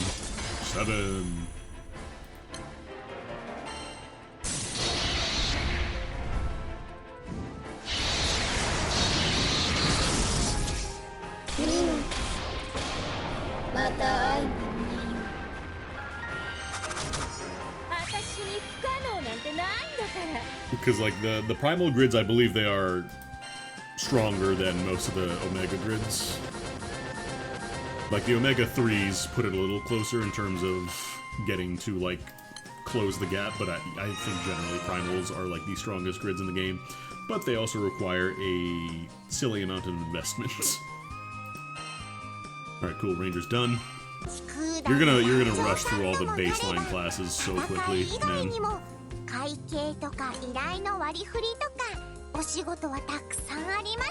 Actually, I don't have to change my class because I already have it now. Okay, here we are. It would actually be stronger for my grid because getting a mix of elemental boost and omega boost is better than just increasing your omega boost. Generally, getting more multipliers rather than boosting a single multiplier is good, although there are exceptions.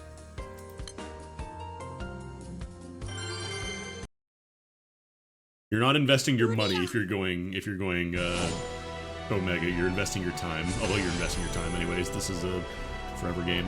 No backup, please. Who needs it?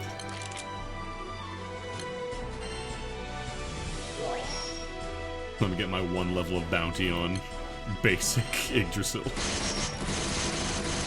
Actually, she survived the hit. That's not good.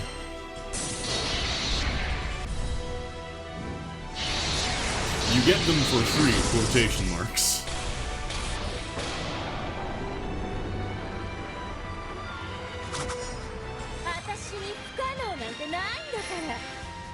Yiggy, yiggy, yiggy.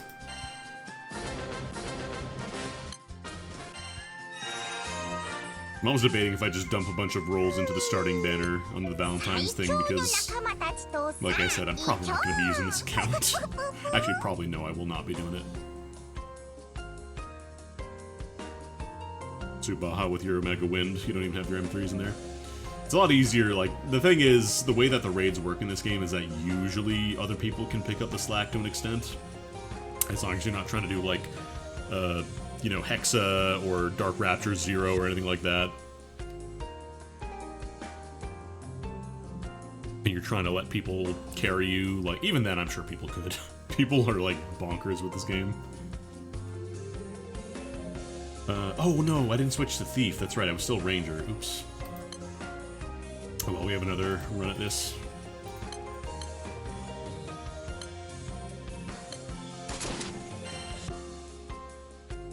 I'm saying this like I've ever done those raids. I haven't touched them, but...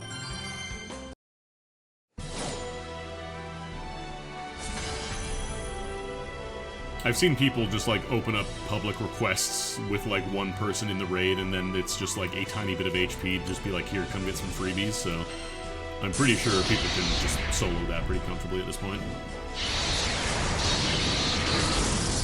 I think the rules are basically just, as long as you don't intentionally set off the triggers, like as long as you just use your skills and never press attack, you're good.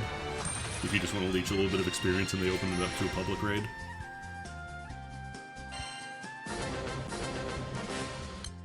There we go.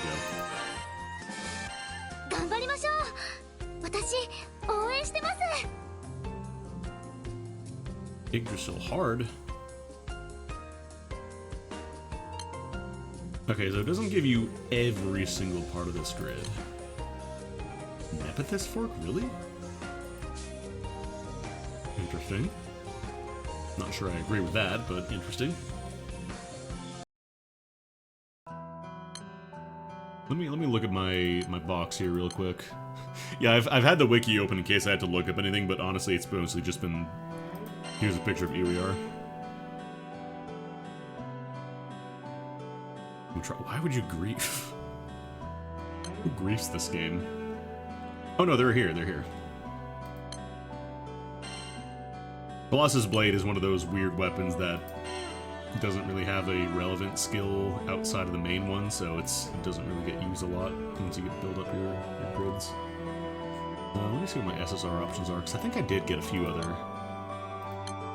I think I got a couple of other Omega weapons that are actually decent, or no, maybe it was just those. Oh no, there's another team up bolt. I'll take them. Take another Cane. These guys. The other nice thing about this wiki is it has some really good guides on like how to get started. So like for example, it's got the basic grids list on the side here. So if we click on that, you can pick an element you want to build towards. So let's say, you know, let's work on wind. It'll show you like, okay, you know, ranked at 1 to 100, this is a good build to aim towards. And it shows you stuff, pretty much everything here. Like these are all Omega grids, so these are all be farmable. So for example, it's like, you know, go get some Yggdrasil, or not Yggdrasil, get some Tiamat guns, a couple of gauntlets for damage, Dagger Bahamut. These are gotten from a side story. This is basically free. And then the Varus is, this is... another one side. I think this is the Code Geass side story. This is actually a really solid EX modifier weapon. And then what is this from? Is this a... Oh, this is just a side story as well. So yeah, all these are pretty easily farmable. They're not like time limited or anything like that. And then it says, okay, once you get to rank 100 and start uncapping Tiamat, it'll tell you you can start branching out to get stuff like the Xeno whatever weapon, so True Conviction Flash Spear, Arcab Prior, Wind Hose. Eventually, once you start doing the Magna 2 raids, you start transitioning to Last Storm Harp, so it's got really good information on like how you build going on. Spoons, Croziers. They just give you 2 of these now. They just give you 2 fully uncapped Croziers for free. You don't have to farm them anymore. I hate it. Kick Grimnir's ass so many times, and now they just give it to you. But yeah, this is a good resource to use to aim for, just gbf.wiki. Yeah, no, they just give you, I don't know if you can see it here. I can go to the Knick-Knack Academy, because I think it's the wind.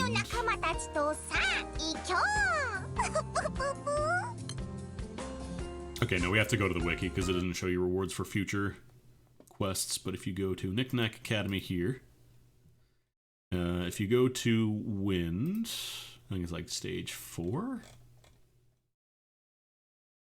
Maybe 5?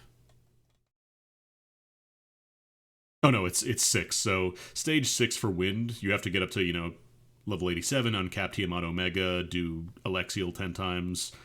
But you get, for uncapping Temperance and Judgment and Tiamat Omega, you get, or sorry, doing Yggdrasil Omega Extreme, you get 2 4-star Cruise and Croziers. You just get them. If you've already done this, congratulations. You have 2 Croziers now. You have spoons. People always be saying, I don't have the spoons to deal with this. You have the spoons to deal with this now. And 2 is usually enough for most setups. I think there might be some that use 3, but generally 2 is going to be more than enough. So you don't have to grind Grimnir's. What is the drop rate on this?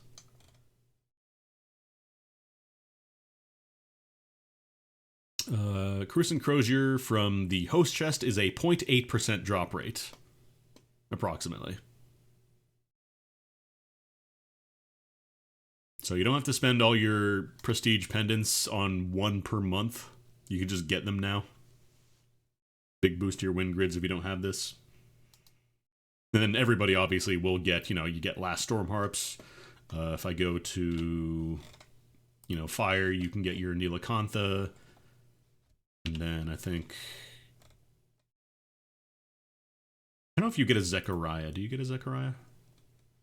Oh yeah, you get a 4-star Zechariah as well. So some really nice stuff you just get for free. I don't know... Do you get... No. I'm thinking of the birthday tickets they gave out. I don't think I get those, though. No. I was going to say, I think last time they did the birthday celebration, they gave out a ticket. Or multiple tickets to get, like, any weapon up until, I think, the 6 Dragon Raids. I think that's the highest they went. So I just got two copies of Agonize for my skill damage supplement in Dark, because that's such a pain in the ass to farm. I was like, Windmill Slam, those 2, immediately done. I don't have to fight Omega Animus Core ever again, or whatever it's called. Alright, let's see. How many crystals do we have, actually? I'm kind of tempted to draw on the... I mean, I might as well, right? This one is just 3% drop rate, so it's not going to be great. Oh, we only have 3,500 crystals? Really? I swear we got more. I think we also got, like, a... Oh yeah, you get some max level weapons. These aren't great, if I remember correctly, because I don't think these are, like, SSRs. Well, I went to my crate and went to the, I went to the, what's it called? The other tab. It's not there, though. Maybe we just only have 3,000 crystals. One draw is 3,000 crystals, so you don't get a ton from, like, a single mission, usually. You'll probably get a bunch more for doing the academy, though.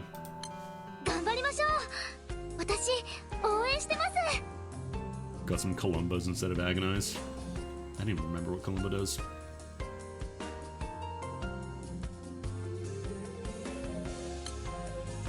Wait, didn't I get a second one? Maybe it only counts the ones that you have for... Oh, you know what? You might have to get the Omega Tiamat yourself, though.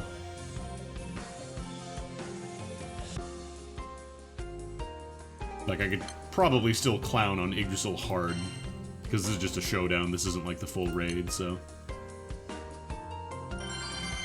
Just slap on Omega Tiamat at level 170 or whatever. Wait, I thought I turned this off. This one I turned off the auto backup call. Oh yeah, here we go.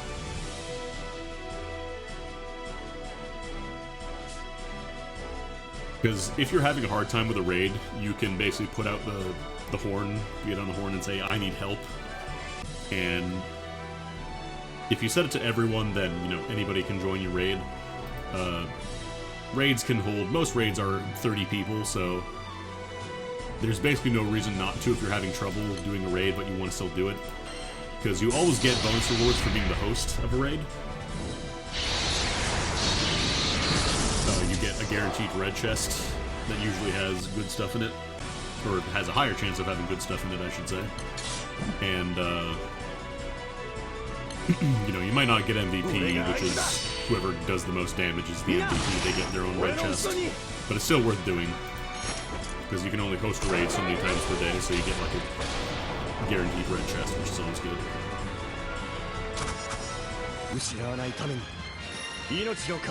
What's good, Ristic? It's... The top one will always get MVP, and then they have Vice MVPs, which I think have a chance to get a red chest. I don't think it's guaranteed, though.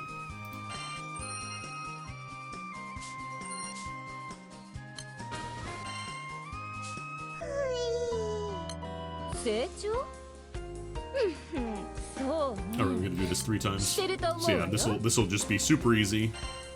Kind of introduces you to the concept of hosting a quest daily. Yeah.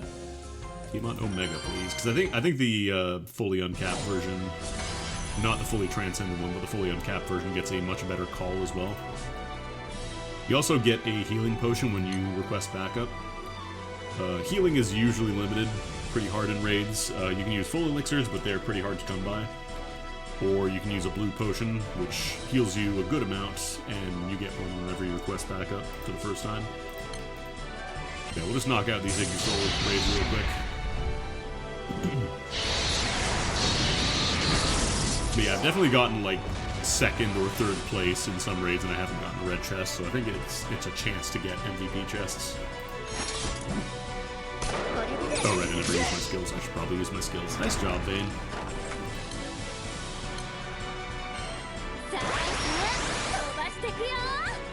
You're really at 1%. I'm not going to get into the meta about, you know, refreshing and all that, because there's an entirely different thing about how if you refresh, rather than letting the animations play out, it's even faster.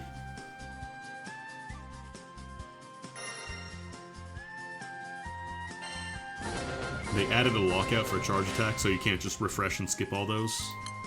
Oh, there's the Omega Yggdrasil Fist.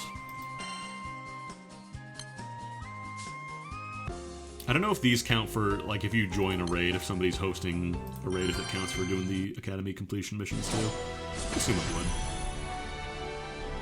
Wait, I thought I turned this off. Or did I switch it from off to on? Or maybe I didn't click save changes. Maybe that was it. Yeah, we'll just jam some attack skills and that should kill her on turn 1.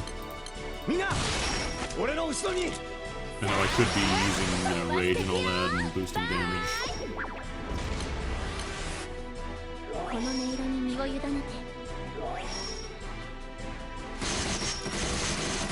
I think people still do use Rain of Air. I never summoned it. All that prep work and I never actually summoned it. It's alright, she got charmed.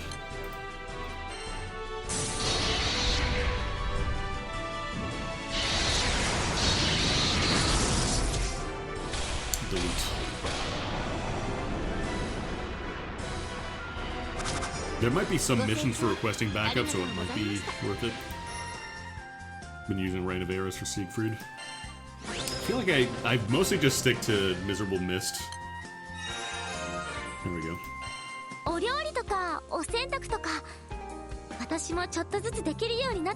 Ah, so here's where they start suggesting to go into side missions.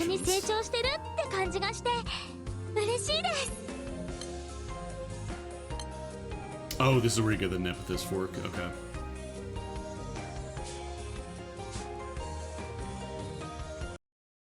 I want to check something real quick.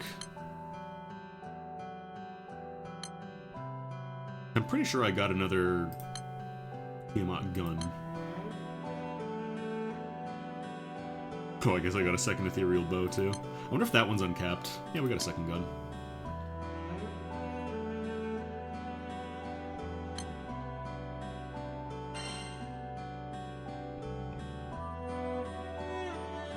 I should also point out the weapon in your main hand also counts for skills and stuff.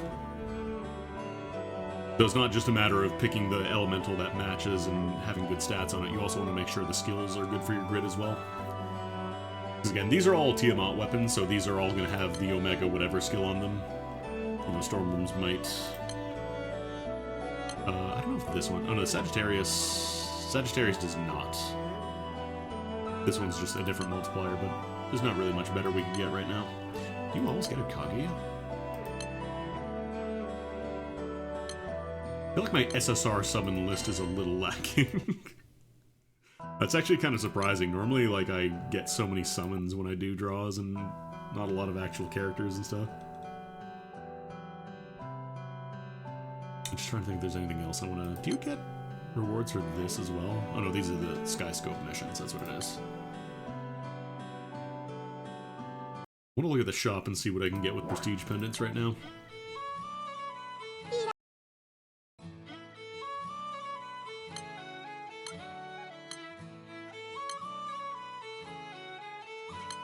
No, I don't want to... I guess you're forced to do this before you can actually access the shop. Fine. 100 crystals a pop for one of these, and I think you also get a couple free ones every now and then, but wouldn't recommend using these. Don't make it a habit.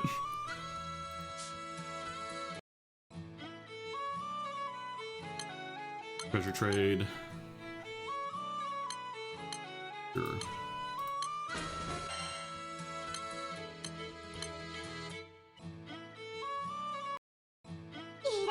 There we go. So what they said earlier, use crystals to buy things. Generally, the only thing you're going to be buying are slots, like stashes, slots. Do not spend crystals on these. These are a trap. Well, I mean, it's also good just in the sense of, like, you don't want to get in the habit of using them to clear quests. Alright, so there are a lot of, there's a lot of things in the shop here. We're gonna spend our renown pendants because we can get some stuff with them. You can just buy Omega weapons with these if you get unlucky farming them, although I think you pretty much get enough for a full set now. Maybe like a Lumi sword you would want to buy. Don't buy any of these ones, like the Ericthonius. All these are not really worth spending crystals on. Or not crystals, the pendants. You can get rusted weapons here too. These are going to be used way later. Once you start working on Eternals, and then these are for class champion weapons once you start doing the EX classes. Actually, I wonder. I'm gonna look up Relic Buster because I don't know if I can just do that side quest right now.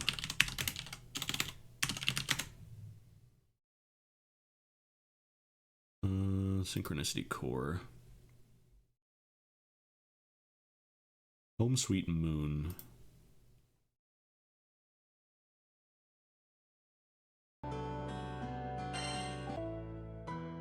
Oh, I have to do Spaghetti Syndrome first.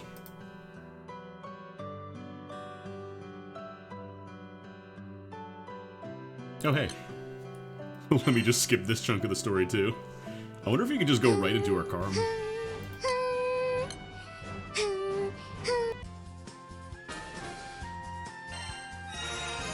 Yeah, because I think, Home Sweet Moon, it used to be a limited time thing, so like everybody was like, oh yeah, get Relic Buster, it's great, but I didn't play when Relic Buster was available. So it kind of sucked. I think this was also where Zeta's Uncap was locked behind, or was that maybe Spaghetti? That might be Spaghetti Syndrome, actually. Chapter 79. I think we could just go right to our Karum.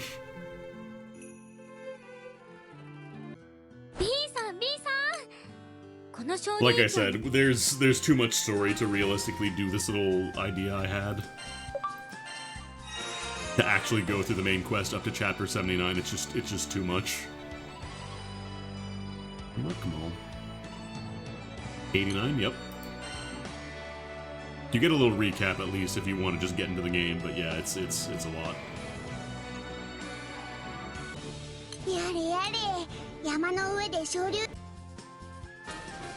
Plus you also get wonders for doing this. I thought that said Kaim for a second, like, wait, really? Right before 6th anniversary. I technically made my account pretty early in the game, like shortly after it was officially available in English, but I didn't really play it much. How much do they let you skip? I feel like it stopped around like 50-something last time I played. Maybe they just added more. So I'm pretty sure at this point I could theoretically do Incoit World and try to do Arcarum. ありがとう、おいげ。グランサイファーでベスト。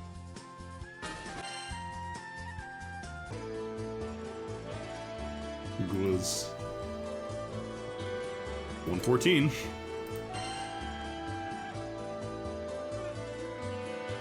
You've been infected by big number disease. Understandable.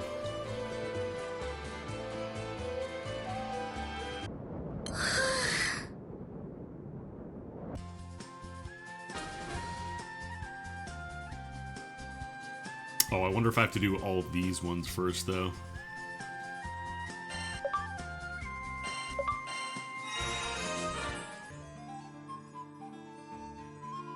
I wasn't even trying for Summer Korwa. I think they were giving out some free rolls at the time, and I didn't realize she was bonkers good at the time. So just like, I looked her up on the wiki, like, oh, Summer Korwa is like the best wind buffer in the game. Cool.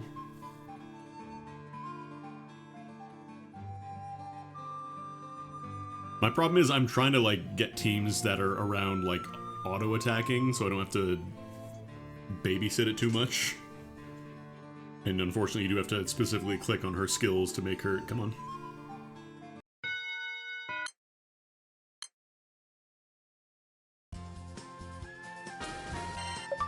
This isn't my computer. This is probably just they have to add in... They have to cache a ton of dialogue files for a browser game that was made after 2012. Yeah, they have, there we go, okay. So 133, you get to jump directly to 133, so we could just try to do Incoit World. I wonder how feasible that is. I'm very curious. I want to try it.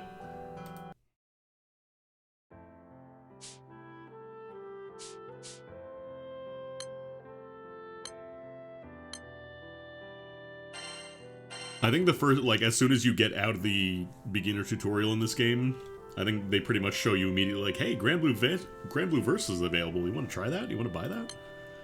No, not that. Alright. Let's try to do Incoit World and see how feasible this is. It's asking for power level, like, 20 or 17. We're kind of close. It's probably fine.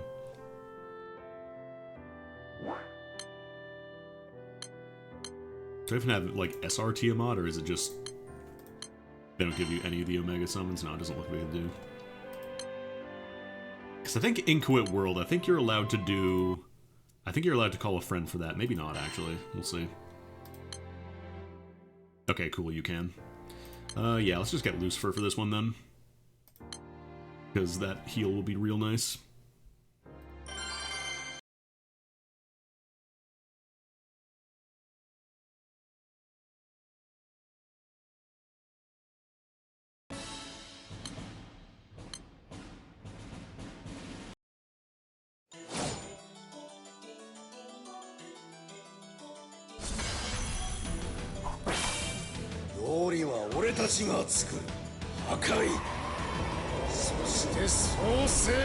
He's wormholing. Stop it. Oh, that's right. It just loops it until you actually get into the health bar a little bit. I might want to save the summon call for a bit. God, this janky-ass team. Alright. This is only against a phone break, so not great for now. Probably want to use a skill first and then pop that. Did you see your garden? If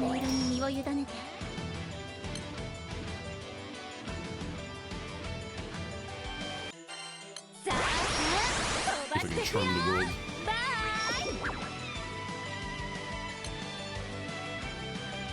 Debating if I don't remember if the world buffs.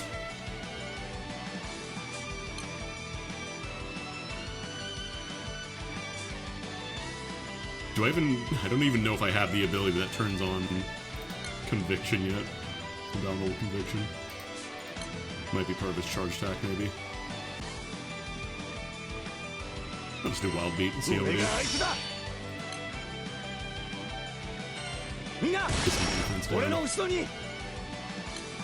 This one's just damage, so this will pop it now.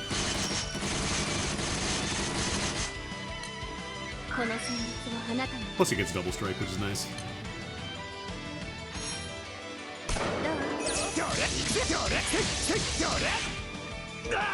a lot of damage. That's just a regular attack. This might not be doable. This might be a little much. Like, we can heal him, but it's not something you can reliably do.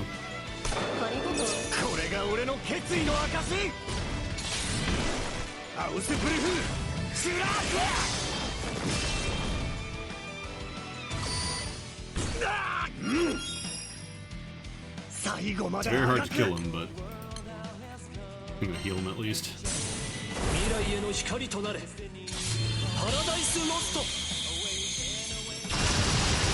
I can't imagine this is going to work because we're barely scratching 75%. We've used up most of our juice already. And our remaining summons are not great. Oh, that's plain damage too. I didn't even know if that works with a shield.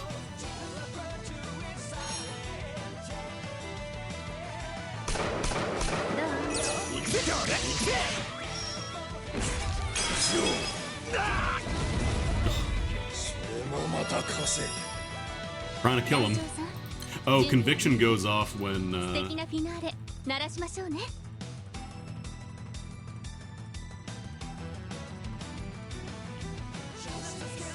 oh, I think whenever he gets down to kill, that's when his conviction goes up.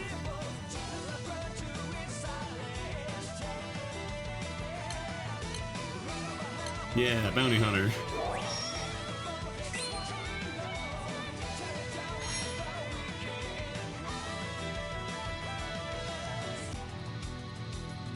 Oh, there we go. Unfortunately, everybody is connecting to Japan. They only have the one server, so if you're really far away or you don't have a great connection, it can be rough. Oh, we got a full chain.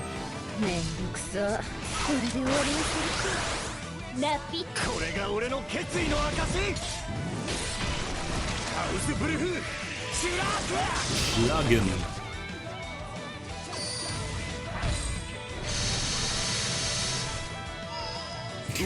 He's asleep. Dumbass.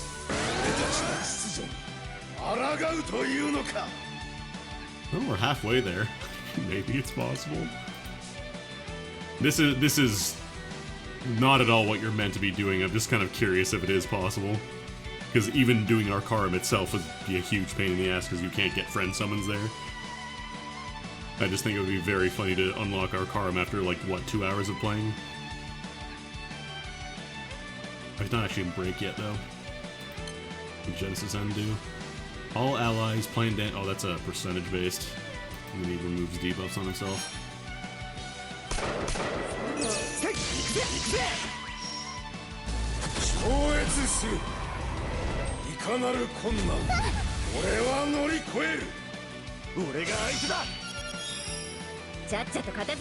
Thankfully, Lucifer is healing us whenever he uses a special, but in general, the strategy is you heal enough as much as you need to in case you need to survive something, but otherwise damage is the mitigation in this game.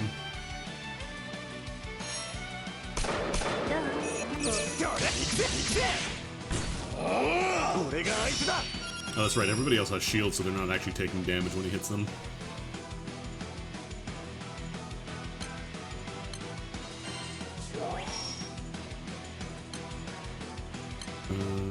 Yeah, I should probably try and charm you, huh? Oh, this actually goes off twice now, too. What is this? Oh, this heals him. I should probably pop that then. Or no, it does not have Indomitable Conviction anymore. Oh no, he needs to get hit. He needs to get lethal one more time, and then he is active. We'll double charm you. Charm is really nice because it has a chance to just make them not do anything for that turn. I don't feel like I've ever really done this, but I'm sure I'll pop shock shot. It's an attack up. Nice.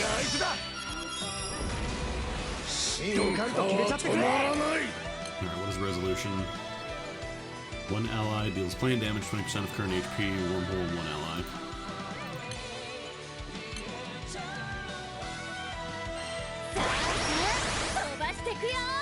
Oh, right, you only get one use after a charge. Do these do anything for us at all? Medium light damage? No. Not particularly. One more turn, we get another Lucifer summon.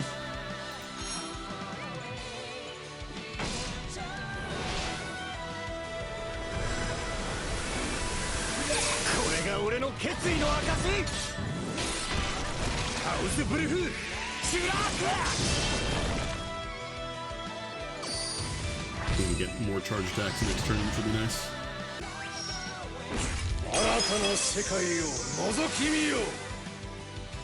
What does wormhole do again?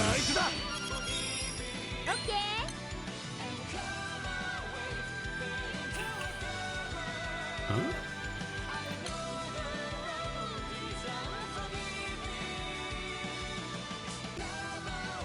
Oh, did it not go? Maybe Lucifer's effect.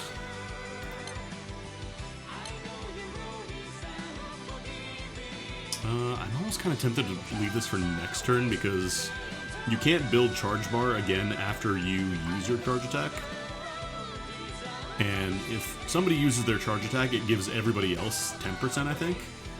But you can't get that in reverse. Like if you've used your charge attack for that turn and somebody else uses one after that character, they don't get the 10% back.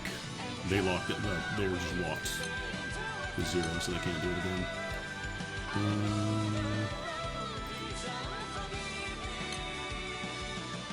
Hit to defense, yeah, I probably want to pop that. Because he purged debuffs, so he's actually got more defense now. I'm going to wait on the attack up until next turn. We'll save this for rainy day in case we need it.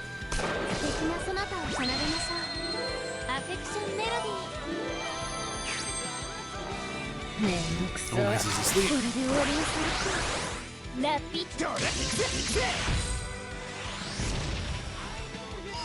Cool. It's only one turn of sleeping because everybody does a bunch of attacks afterwards, but I think we can actually do this. World's End, what is this? Okay, he has to die on this turn though. So that's 100% of current HP. Actually, no, we have a revive, don't we? Yeah, we all have auto revive. I think Lucifer gives that, so I think we're actually good. It might mess up our team order, but I think we're good.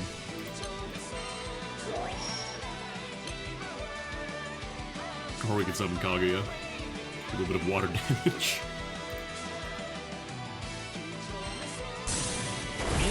Alright, Kaguya main gives out a revive. Right, right. And here I was saying at the start of the stream, you don't really use Kaguya that much. Damn. Imagine unlocking Arcarum 2 hours into the game. Couldn't be me. Because now that lets us start getting tickets for building up for later.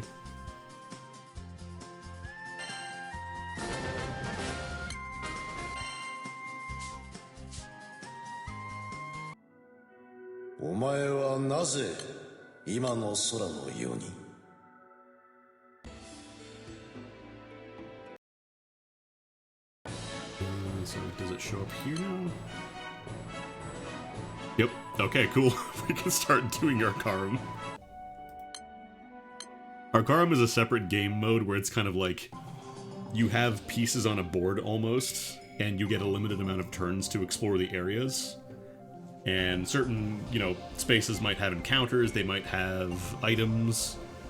Sometimes they might have challenges like, okay, there's an enemy here and you cannot leave the space now. And this is also how you get the Evokers, which are powerful characters, potentially, that usually give you a lot of, nice backline and frontline bonuses once you get them out. And you also get the Arcarum summons, which are great, because they can boost your attack power for every single elemental. I mean, the ticket capacity, that's not a huge deal, it's more just, You could probably build up your power enough to start doing... Or actually, no, you could do Seeds of Redemption, right? That's the one that gives you a free Eternal. Can we do Seeds of Redemption, I wonder? Where are the side stories at? 5-star uncapped 5 evokers in a month, Jesus. I hope you were at least doing that during a Tales of Arcarum event. Otherwise, I'm sorry to hear it.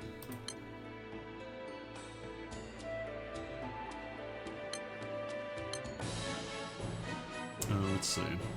Oh, they actually have categories for this now? What? Holy shit. They actually just have them divided. They're not just stuck into a big clump of quests and be like, good luck following the storylines.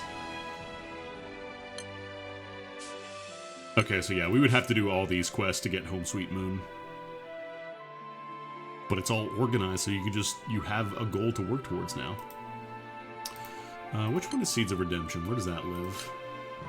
This one's also good to do because I think the second one makes the sky blue. I think that's the one that gives you the Bahamut dagger, or a Bahamut weapon, which you usually want to go for the dagger. Seeds of Redemption.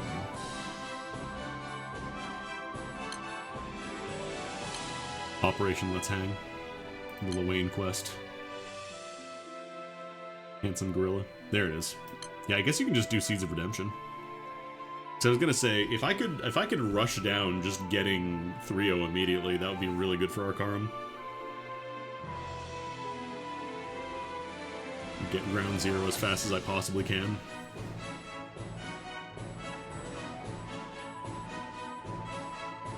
Although I think this was one of the really long ones, right? I think this is like 12 chapters in total.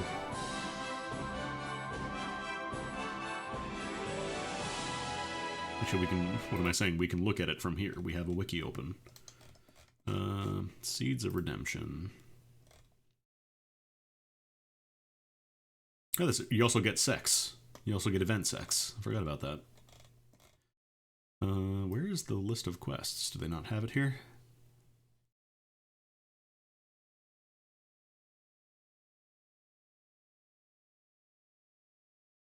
I guess it just doesn't say it.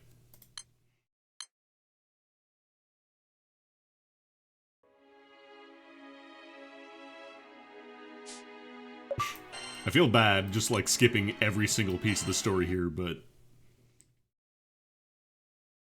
we can get 3-0, that'd be really good. Because most of the quests, like, you get to bring friend summon, so you could probably just clown on them for the most part. This is a 9-chapter event? Okay. So you'll have to do a lot of skipping, but getting 3-0 really early would be really good.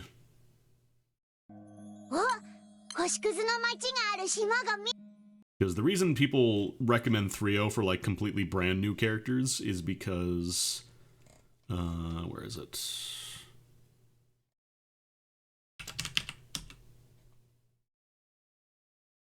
She gets a little skill called Ground Zero.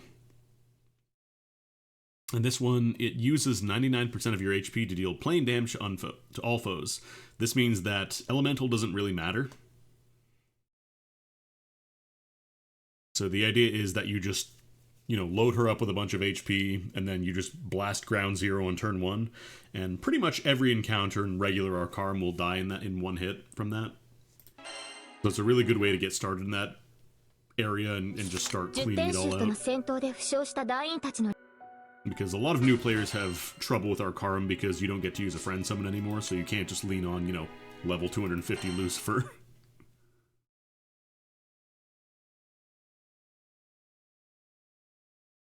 Or if you're really lucky and you just have, you know, uncapped Beelzebub, you just do that, and I think that just beats...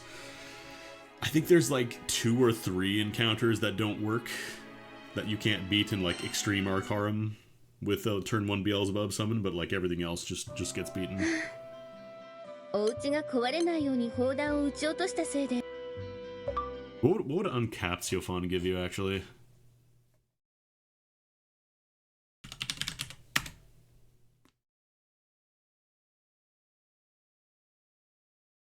Because you're not going to be uncapping past, like, level 80, I think. What does he get? Instant charge, but you do need Sword Shine. 10 hit wind damage to random foes. Instant charge, raise Sword Shine by 1. I don't know, that seems... Oh, boost to wind to allies charge attack damage, that's not bad actually if you're doing wind.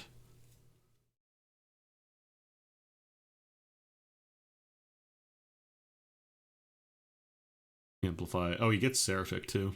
Although I think that's just for him, so you'd still want the Seraphic weapon there, I think.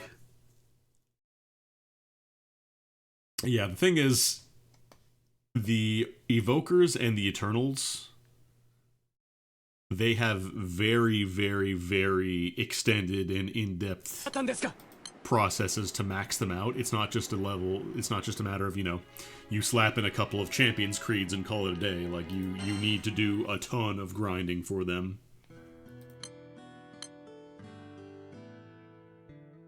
And it's not really feasible for a new player to be doing that, compared to, like, you know, just getting a new character from the draw and leveling them to 80. It's a lot easier to do that in a lot of cases. I think they also start needing, like, sunstones and stuff, so it's not exactly something you can just splash and do quickly. Like, you do need to really think about how you want to do them.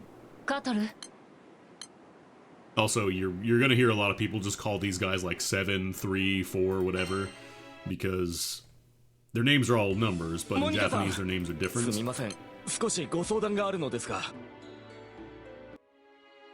So, for example, this guy's Xiaofan, but then if I go to, what's it called? Oh, does it not have the other Eternals here? God, I hate these April Fool's costumes, they're the worst. Yeah, one is Uno or Anre.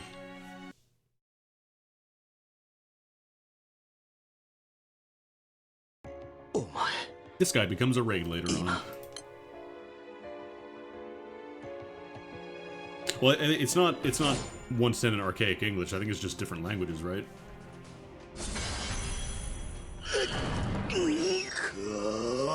So I'm pretty sure, like, fifth in Japanese is Fünfe, which is meant to be like German.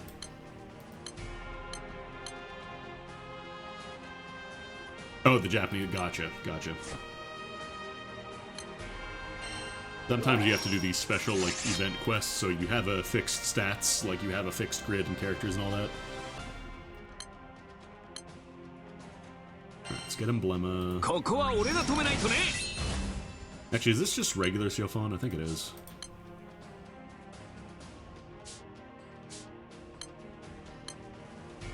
Break your defense. Yeah, sure, we'll do some charge attacks, why not?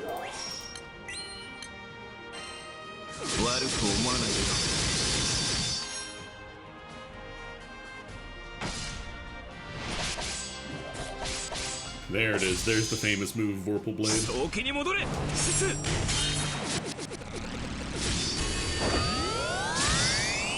What class even is Vorpal Blade from? Because it's not the default fighter. I think fighter just gets double strike. Alright, we can't use that. We need Sword Shines. Gladiator.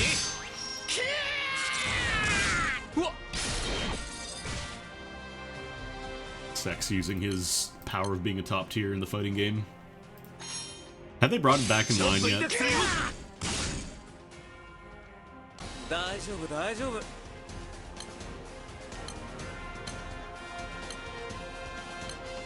There's also the question of, you know, you get the one Eternal for free, but then you have to really think about, okay, what order do I want to unlock the rest in? Because, you know, a character like Fifth, for example, she's like a healer, which is useful, but do you need a healer that badly compared to just, you know, getting more damage on your teams or whatever? Let's do... Are we debuffed? We're not debuffed. I don't know what Magic Torrent does, but you can have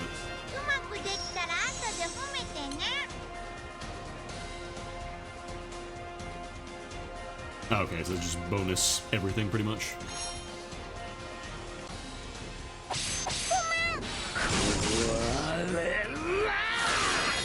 Oh, now we got a debuff. Damn, he slashed.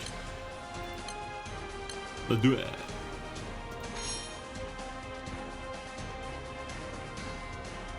These fights are usually pretty scripted. Like, they'll flash an ability for you to use, and if you don't use that ability, you'll usually lose the fight. But since they're meant to be done with like any grid, like your fists, so you can't really mess them up. Just not paying attention.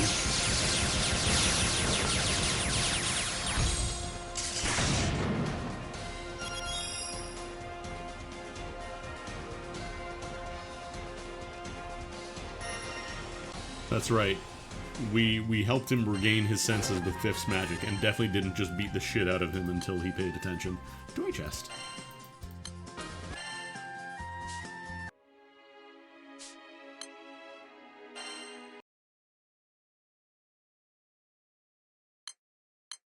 Yeah, I think all the Lowain quests, the skill descriptions just don't really matter because they just are flags for the events to go off.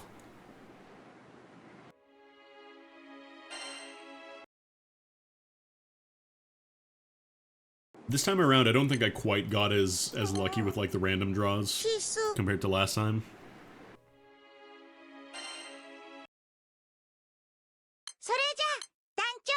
I wonder if I still have my account from last time. I don't remember the login info.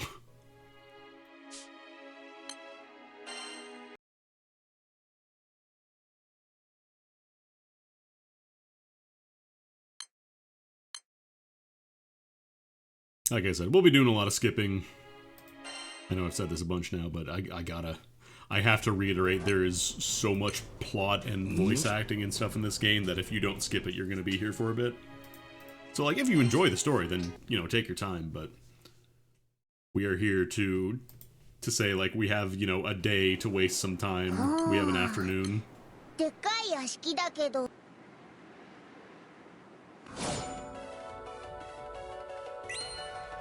これが必要なことなら Kill. Kill. Kill.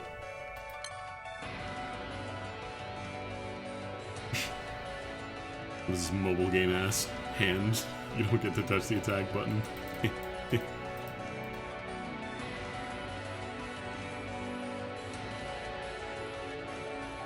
Huh? I don't remember this part. I've done Seeds of Redemption, I don't remember this part where it blocks you off from using the attack button.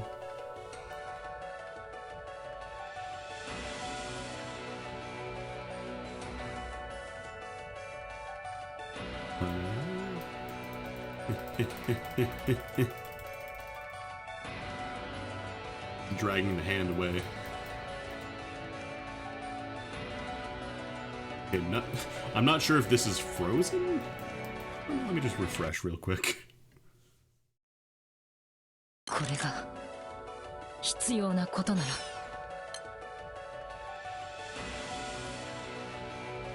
Do the craft classes from... I don't know what the craft classes are. I never played Shadowverse.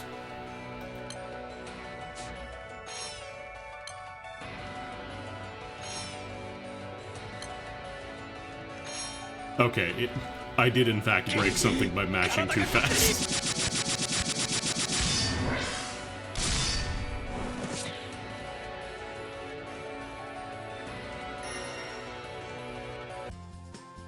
That's funny. They were trying to do like a big character moment where, you know, you don't have a choice. And then I was just mashing too goddamn much that I broke it.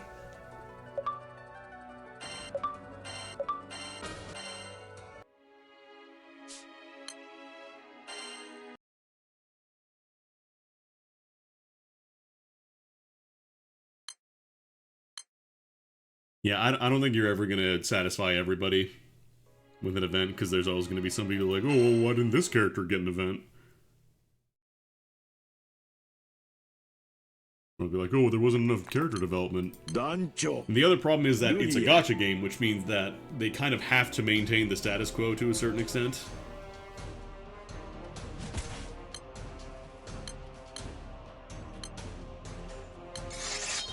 And use that.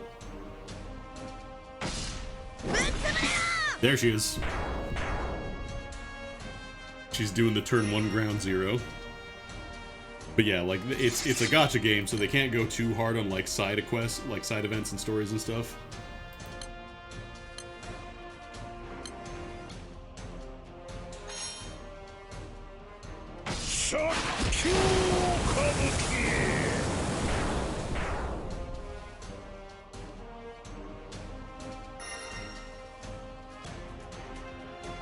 I'm gonna be honest, I'm a chronic story skipper.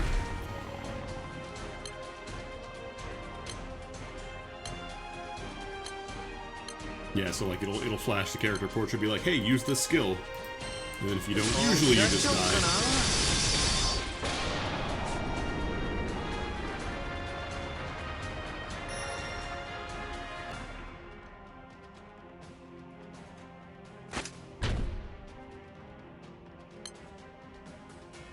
The name sex will not be sullied. Can't use that. That's locked off too.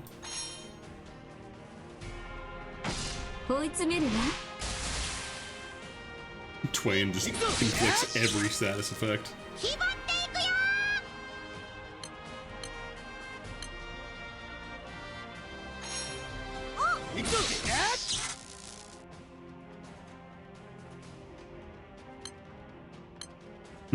They're finally attacking the healer.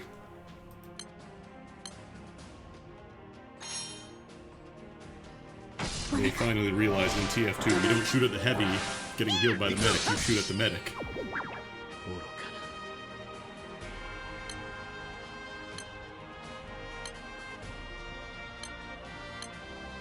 I'm just checking these every turn to make sure I don't have to click them.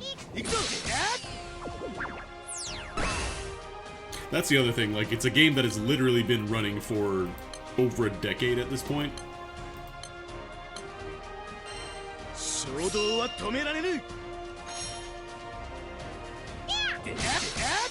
And for a game that literally has hundreds of characters now, it's gonna be harder and harder to make sure it's, like, still kind of cohesive.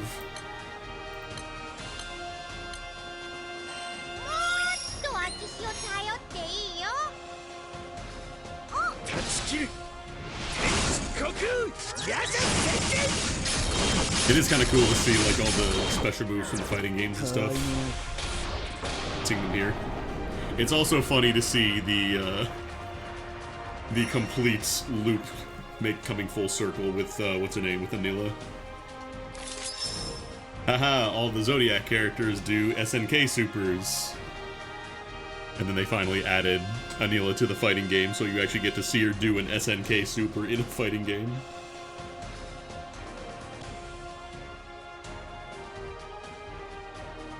Eternals are good. They kind of shift as they add new uncaps and stuff. That's the thing with like the long-term event characters. So for example, like Tien is really good to get. If you just want item drop, she's probably a good choice because you just throw her in the back line and she just passively gives like bounty or whatever. But then in terms of actually dealing damage, she's not incredible at the beginning unless you have like absolutely nothing else. But as you uncap them, you invest more into them, they become more and more useful.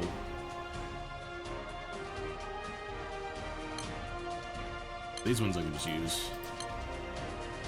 Do I have a debuff at all?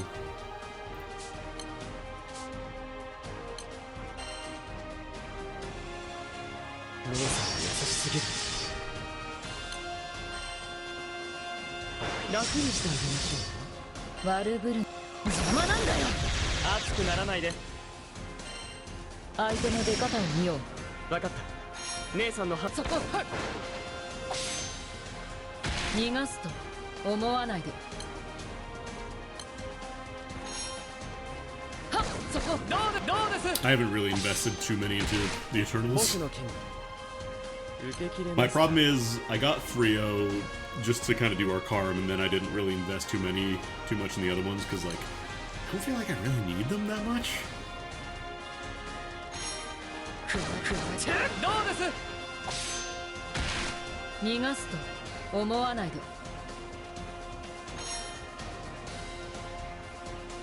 Got them all in your piece.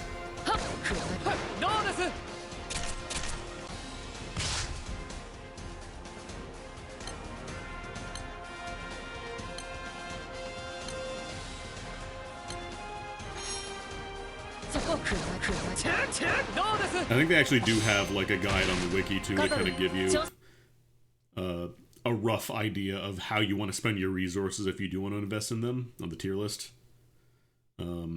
They're separate from the the gotcha characters because obviously you can get them. Anybody can get them. Although it does say this page for second is old, so maybe don't take that as fully gospel. But yeah, it gives you like kind of a rough idea of how you want to. How much you want to prioritize getting that character, and then how much you want to prioritize getting the 5-star, and then how much you want to prioritize getting them transcended. So for example, like, sex is good, and then if you want to get into 5-star, that's probably like a really good priority. Trio is also probably S to get because you get Ground Zero as a new character, and you're just kind of rolling through Arcarm for a bit. And then the Evokers are also kind of similar, like, concept of freely available characters that require a lot of investment. But again, don't take these as, like, gospel. Because, like, Kaim, the reason he's S rank for getting is because he enables the Earth Highlander weapon grid.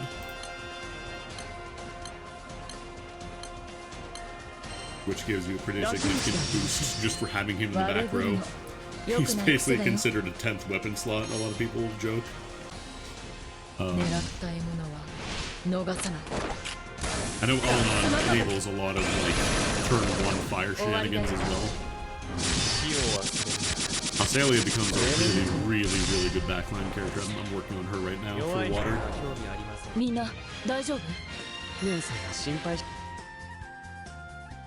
But yeah, there are... you don't have to rush these down is the thing. Like, you can kind of work on them at your own pace. There are events sometimes that make it a little easier, like the Tales of Arcarm events. But in general, like, you don't have to, rush immediately. Like, okay, stop everything you're doing now. Go get, Kaim.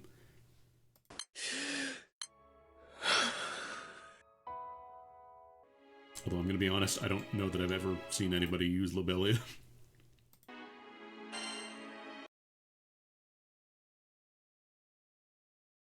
I do like the Evokers too, because they all kind of wear the same uniform. Like, they all have this kind of like dark blue and red thing going on, and then as you uncap them, they get they get a different outfit. So, like, he gets like a monk robe for his 5-star.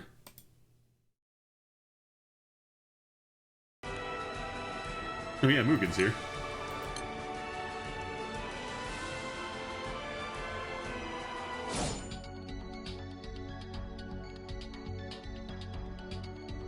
I don't remember if I did this my last stream. I think I remember fighting Mugen.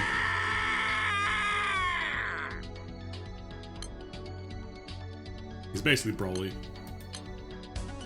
Mind of a child, but strong enough to destroy anything.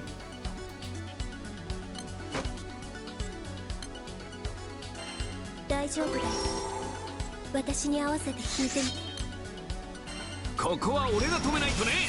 get some debuffs going.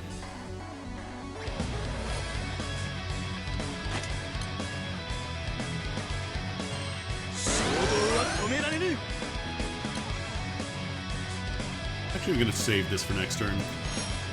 We'll need to start draining next turn. So I should have used the skill this time. これはトラ相手になるぜ。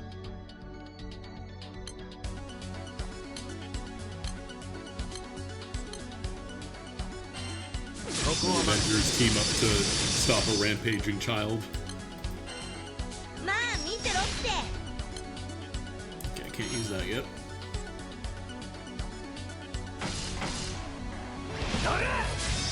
インテンスバレット。行くぞ行くぞ。これはトラ。 Fortunately, won't be seeing these kind of numbers on your team, like attacking for a bit. 300,000.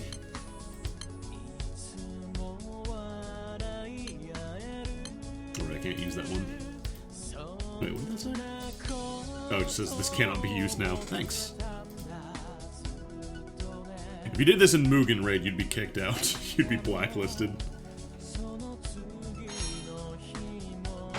People just start abandoning as soon as they see your name pop up.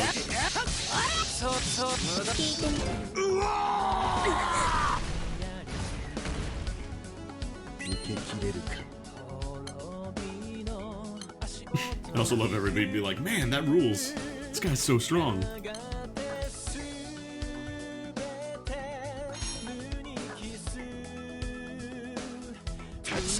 What element even is the Mugen Raid? I haven't really looked at it.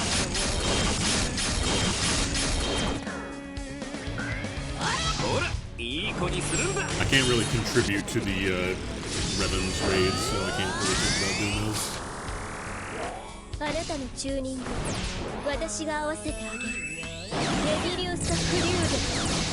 The funnels.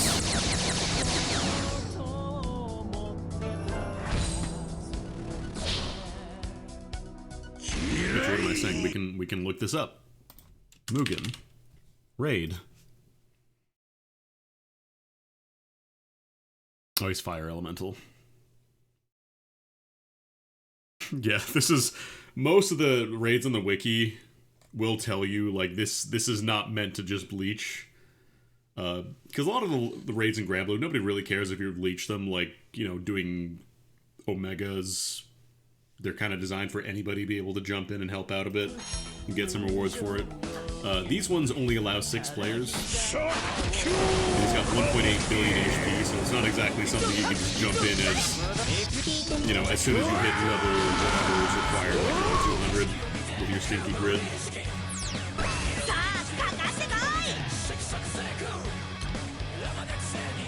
His melody changed, yeah, because the vocals came in.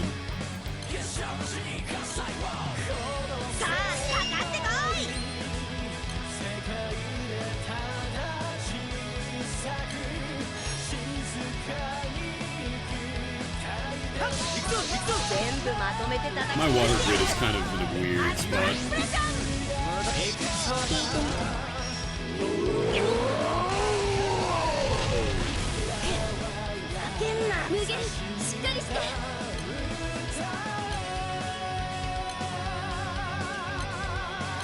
I demand a one-on-one rematch next time. Yeah, that'll be good. Yeah, I want to see how feasible it is to get 3-0. I don't know if you have to do any of the raids or if you just finish it and you get it.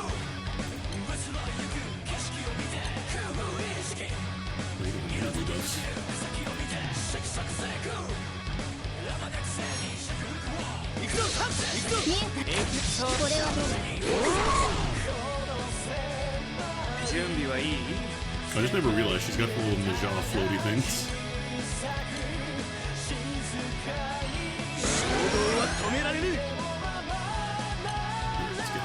Actually, no, we can... No, that'd be a waste to use, actually, because the Sword Shine caps at 3. Oh,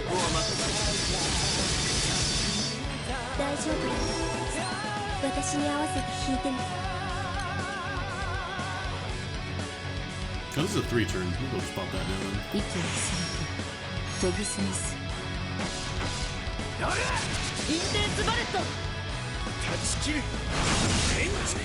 Just imagining they made a completely new battle system for this one fight where you get to play 10 characters. That'd be cool.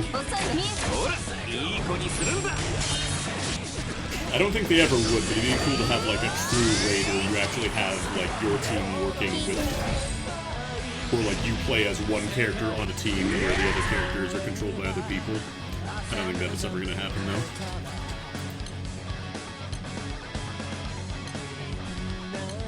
Also, Siofon continuously threatening to unsheath his sword just this one time, but being like, ah, no, we don't need it. We're good, we're good. There we go.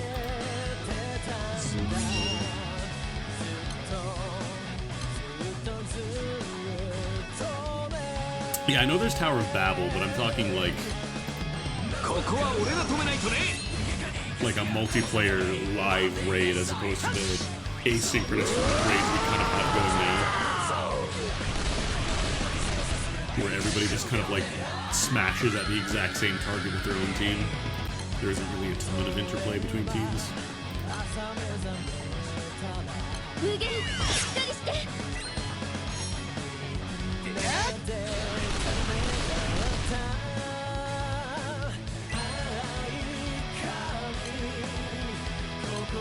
There we go. Finally get to tune this guy.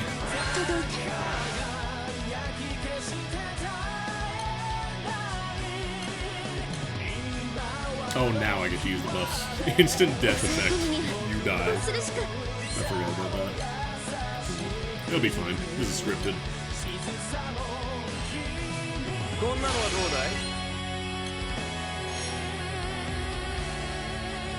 Every Eternal comes in for a huge party.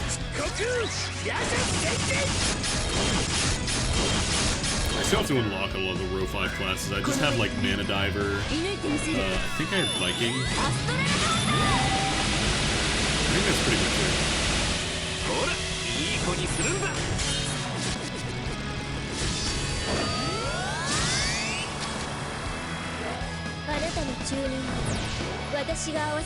Yeah, Mana Diver, the reason I kind of prioritize that is apparently it's just like a really good full auto class. You just slap it on auto and it kind of works with whatever. Plus it's also very customizable, like depending on what the Peninsula you equip is. Although generally I think Leviathan or Ouroboros later on is what you want to go for.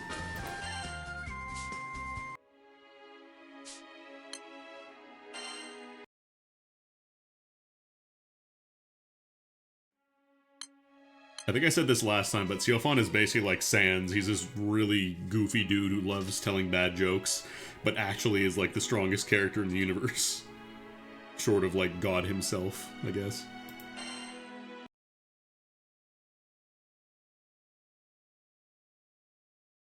He just likes swords. He likes telling jokes and collecting swords. And also he's the strongest man in the world and he's made of gold. 16 karat gold, Lenny. Net. I think somebody was saying this was 9 chapters, so we're almost done. Net.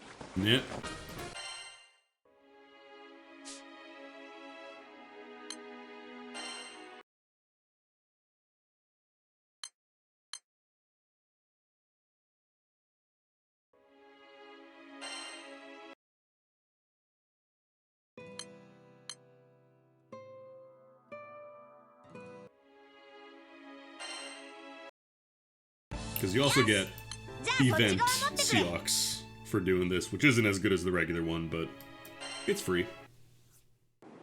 I love how everybody hums that one little bit. I think Lyria does that earlier in the story as well.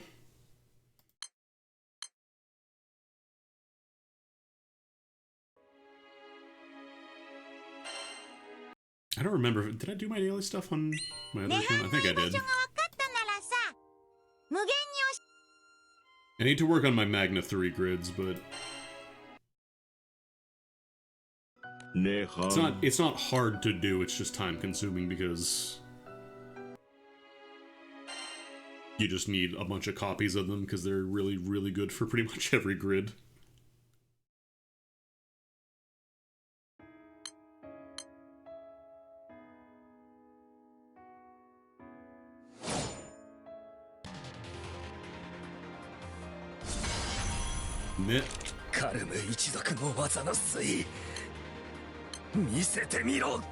The path to true friendship is inaccessible for now. Gee, you think? You think the guy pointing the gun at you might not want to be friends? Oh yeah, here's the skills that are just...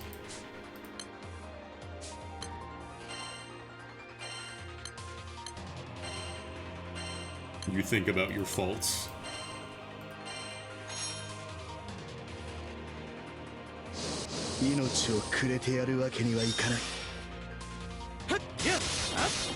I think this is also Link's voice actor, right, Seox? You can hear it in some of the grunts. Also, my buffs are... I'm getting the power of friendship here. Current status effects. Wishing to be accepted as a friend. Yeah, when I say Link, I just mean Ocarina of Time Link. The hut. Yeah. Yeah. We're getting buffed by our homies.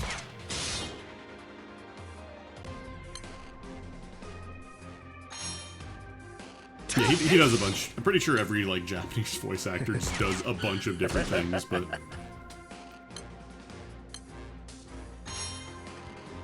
did they recap? I thought they just reused a bunch of Link voice lines for a lot of the games. Like, I'm pretty sure Toon Link, like the little guy voice, has been used so much. I think they used him for Link in the past.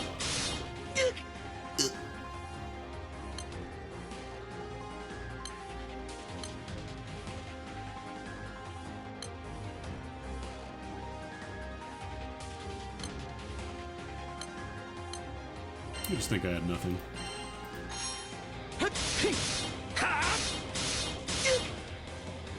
Also, Nihon, really fucking good light unit. I finally got one copy of him, I should say, one of his weapons.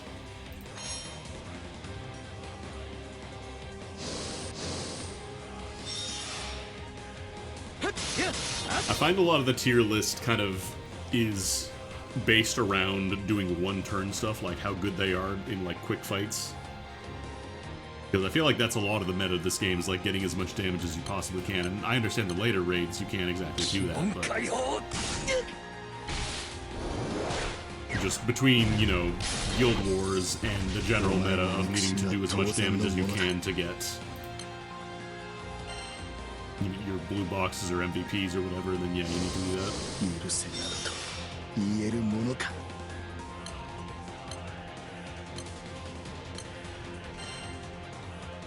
俺は生きていたいんだ。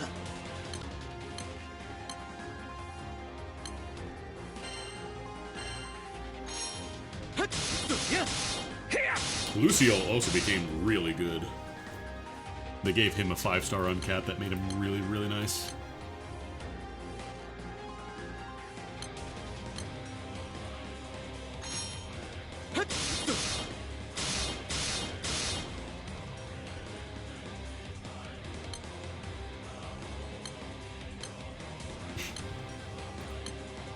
Feel bad that they're airing out all the dirty laundry, and I'm just sitting here be like, oh, I wonder who that's for. I skipped the story. My clones. Abandon more doubt, why not?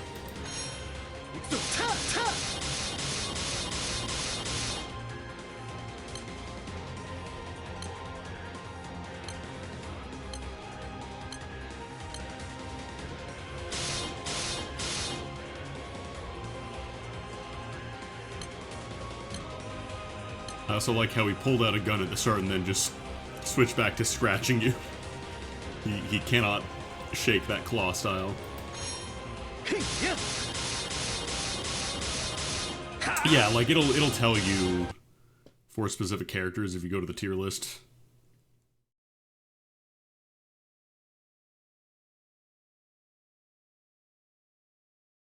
I think it's in where is it? Is it under strategy? Yeah, here it is. Because they give you an idea of what the Japanese sites list characters as. So, for example, it'll say grinding, clearing menial content with an emphasis on real-time speed, how good they are if you just turn them on full auto and don't even bother controlling them, and then just stuff for high difficulty. But again, keep in mind that these are, you know, high difficulty is not going to matter for a new player because you're not going to be touching, you know, hexachromatic monarch, whatever it's called, for a while.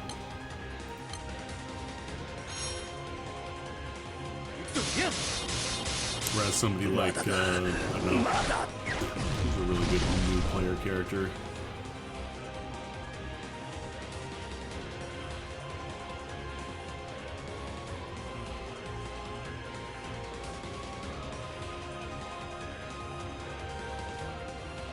Because then you also have to consider a lot of characters are good at like level 100, but not necessarily at level 1 before they get their skills and do all their Fate episodes and stuff. Got Vegeta buffed.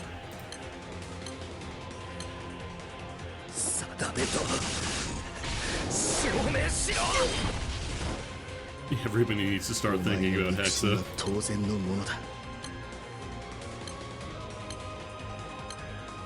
There we go. All doubts have been cast.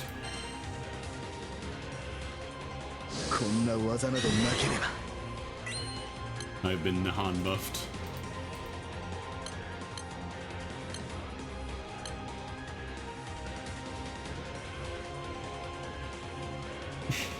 Current status effects. Amazed at the ability to go at one's own pace.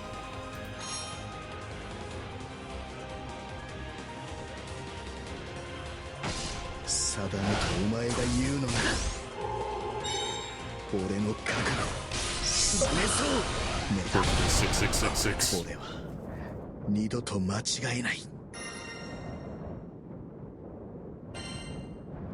He's the 6 guy. He does a 6 kick. Alright, cool. この咎を背負い、進み、償い続けよ。魂尽き果てるその時まで。So you get your free sex. And then, I don't know if you have to do the raid fights at all to get your freebie eternal.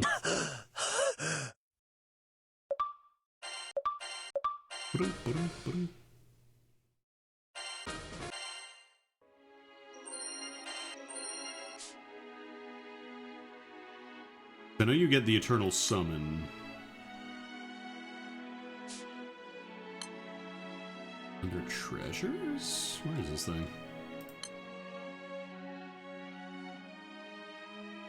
Or do I just click on this? Oh, that's right. You can also get a gold brick if you want to. Okay, so we have to do a side quest first. Get a glorious mantle. That's what we need.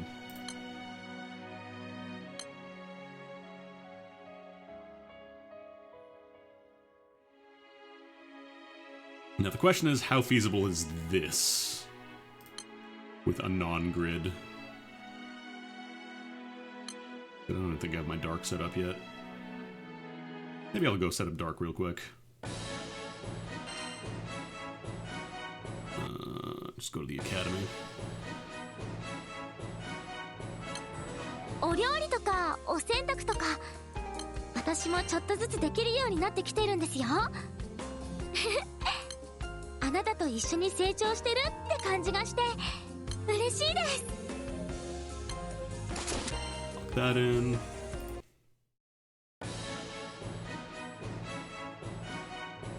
Oh god.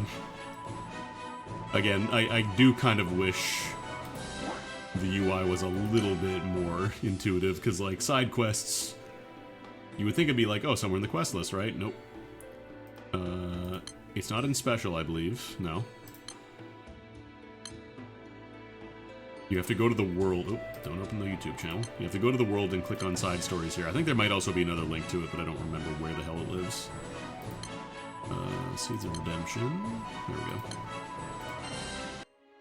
And you don't have to restart if you leave halfway through. Don't worry.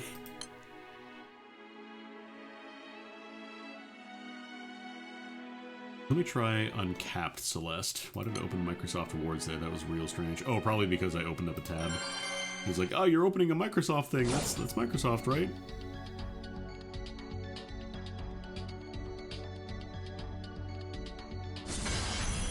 In the homepage there is a link to side stories. Let's see, because he's on level 30.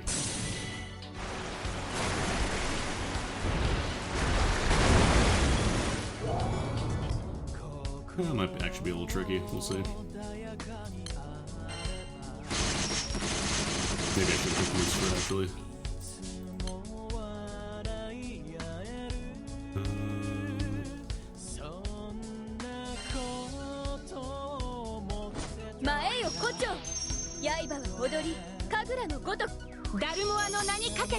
Oh, that's a heal. 掌握します。根絶やしにしてやる。どけ。 This one I probably want to wait until he gets some charges up. Grables. ダルモア公国魔導士団長参ります。 This is better at 2 charges, so we'll do that. Then we can use Phalanx as soon as he's ready to go. He didn't do a lot of damage at all. 儚く散るがいい。散れ。 Like, we do have some healing with Florence, but that could actually be kind of rough. Somebody give me a real quick Beelzebub, please.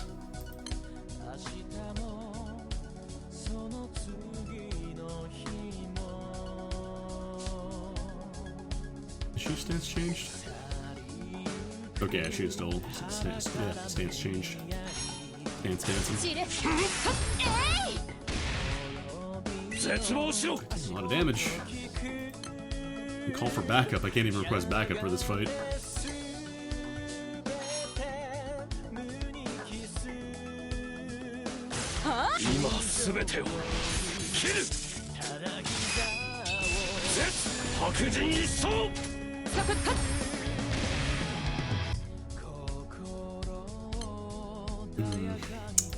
Charge attack coming in. Man, I need some summons. I know we have the one revive. Maybe I should have just brought Lucifer. That probably would have been more consistent. We get the healing. That's probably better, because then it also changed nicely with the bonus we're getting. Yeah, maybe let's restart real quick.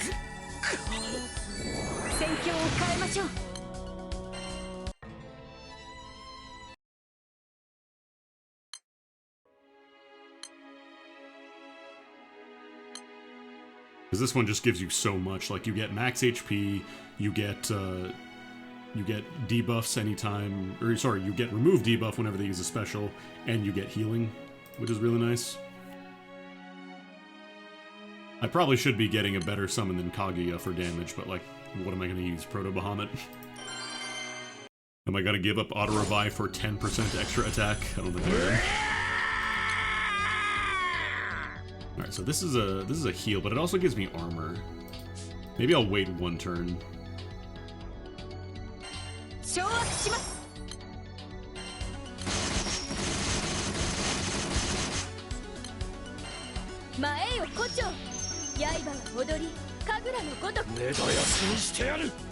And it's gonna be a bit for him to charge his special.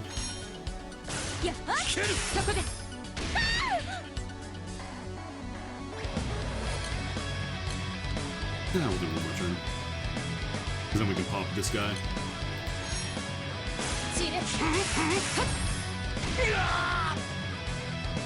How much healing is this anyways? A little bit. A little bit. Let's tank your defense a little more here. Pop Phalanx. Ready to summon Lucifer after. Feels like it's actually going slower because I'm not using the elemental Omega boost now. That's the problem. I think I just need I need a Celeste.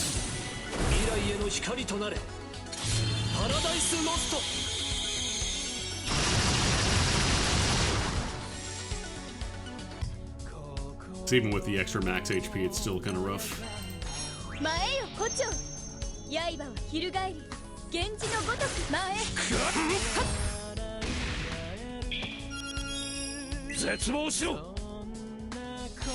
I do wish there was a little bit more to do earlier on in the game when you don't have a lot of skills, but a lot of time it feels like you're just mashing attack waiting for something to come back online.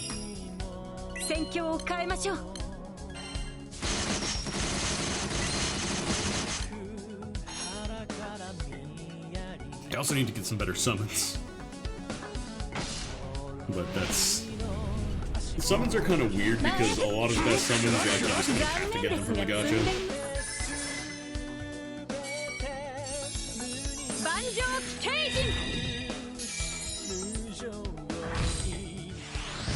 Like there's just no way you're gonna get a farmable summon quite as strong for like turn 1 bursting as Beelzebub. You just gotta get that Bubsy. I can summon Proto Bahamut.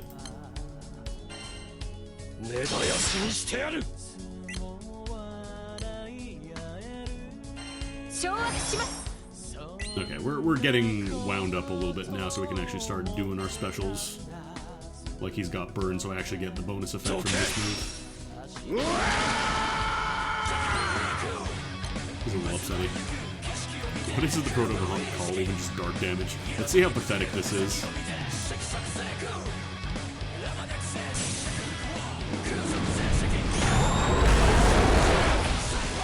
5,500, good lord.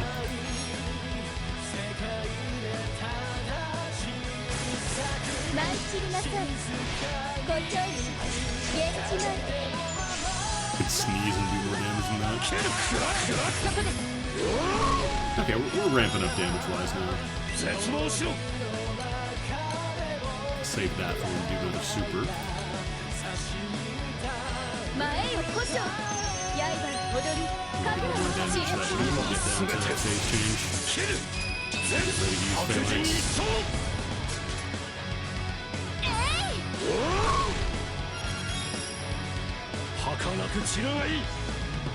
The link to the side stories is under gameplay extras. I feel like that's probably not an extra.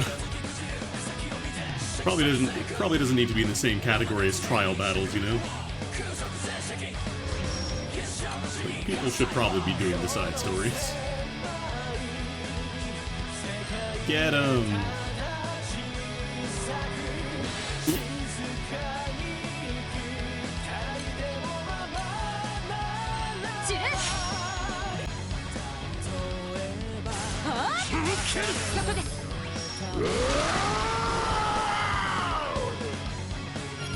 Alright, that one's just he starts up doing triple attacks. Can I move a buff? No.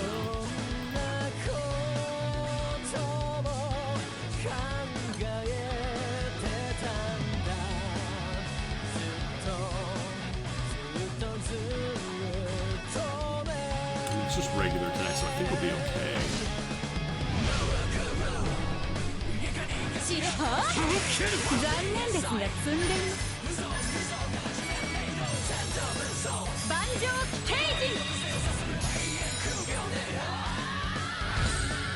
I guess it does accuracy lower as well.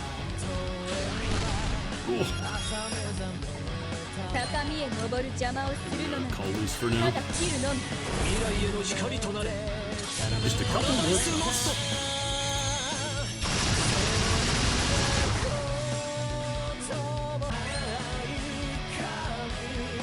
Should I pop another?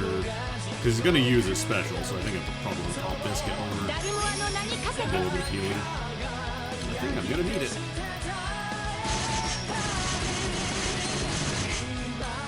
I don't think we kill him this turn, but we have an auto revive, so it shouldn't be a big deal if we do die.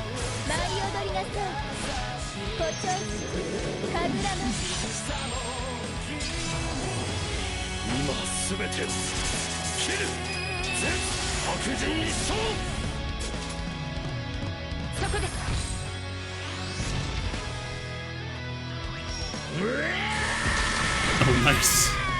You'd love to see it.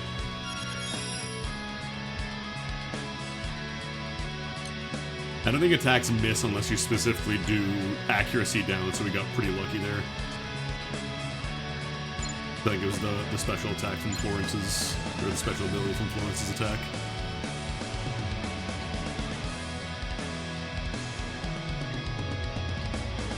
Yeah, the main story gets kind of tricky later on. Like, you actually need to get a decent build going. You can't just cruise along with, like, here's my SSR characters and whatever my best weapons are.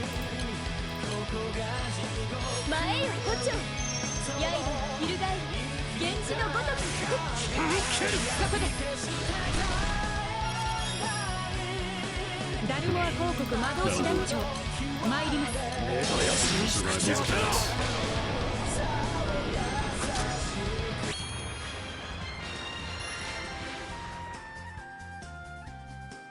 Oh boy, 20,000 honors. Actually, no, that is useful. We get levels out of that. I forgot, we were all level 1.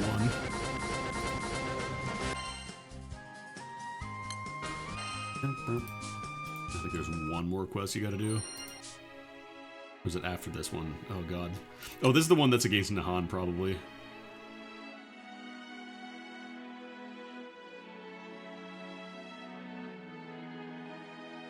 I might have to actually think about this one carefully.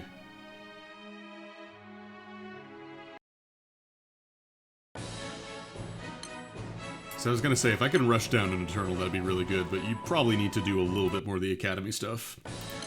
Because you get a lot of good stuff for doing these, is the thing. Like, you get a bunch of class points, you get a bunch of weapons, you get an SSR character of every element that are generally pretty good. Like, you get Lily, which is really solid for water. And then you get your, 100 free draws. You can do Arcarum in the second hour of the game, which is absolutely nuts. Let's do a Valentine's draw, because we're not keeping this account. Let's do a couple. Everybody who's saving up for a spark is just dying right now, but whatever. Nothing! This is SSR drop rates. Oh, there's a no combat quest below the fights. Okay. Gotcha. Oh, hey. Wait, is that $1? No. 人の子の文化はなかなかに興味深い。さあ団長、共にバレンタイン Oh, hey, を楽 Valentine's しむ Cassius. と。 He's really good. I understand. これは味見だ。料理においてこまめ。 Yeah, there he is.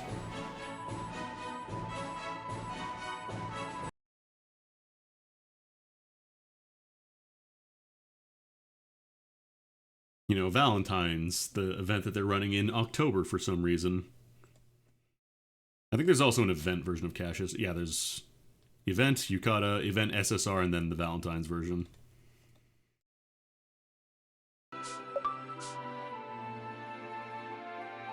So, in extras...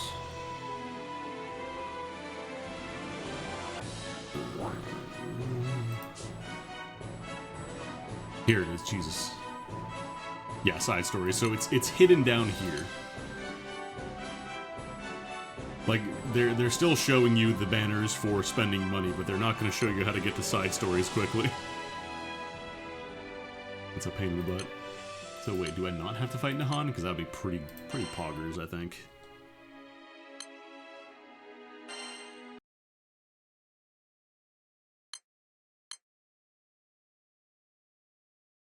Oh yeah, there it is, mantle. So then you get that, and then encounter the Eternals. So you need the mantle to do it. Oh, you can't even pick the... I think you need an Eternal first before we even let you try the gold brick.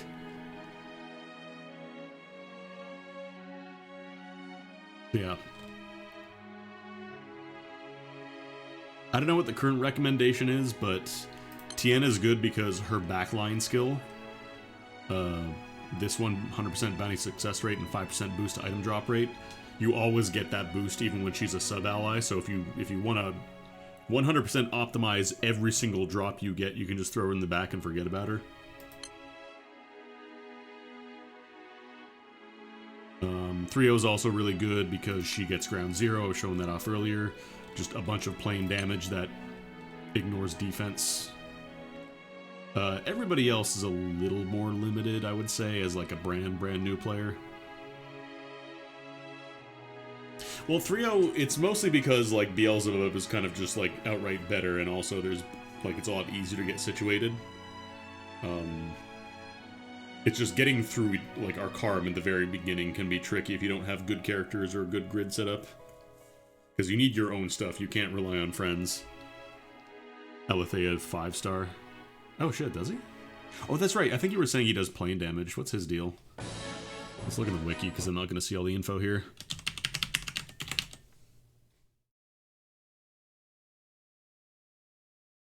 Gandalf with a sword.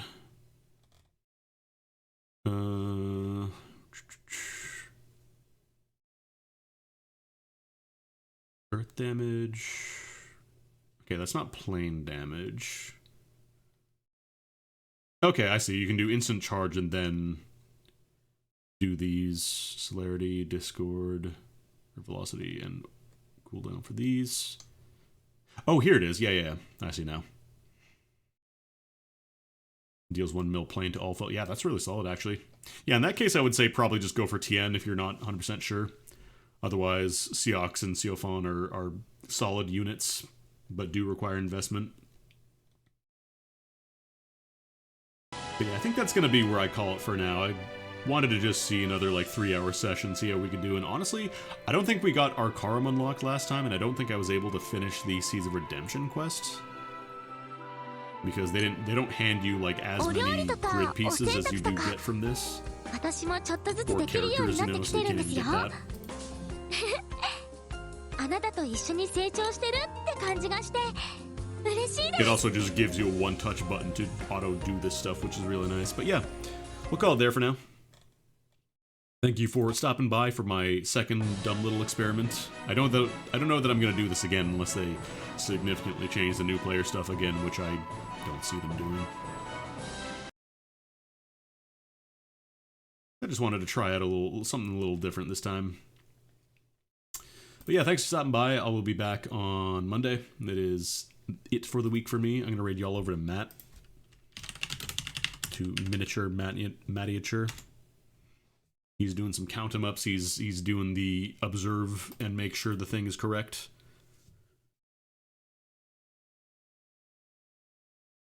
Meanwhile, I need to keep working on my Magna 3 grids. But Granblue never ends. You never stop grinding. Anyways, enjoy your weekend. I'll see you all on Monday. Follow if you're not already following, blah, blah, blah. Take it easy.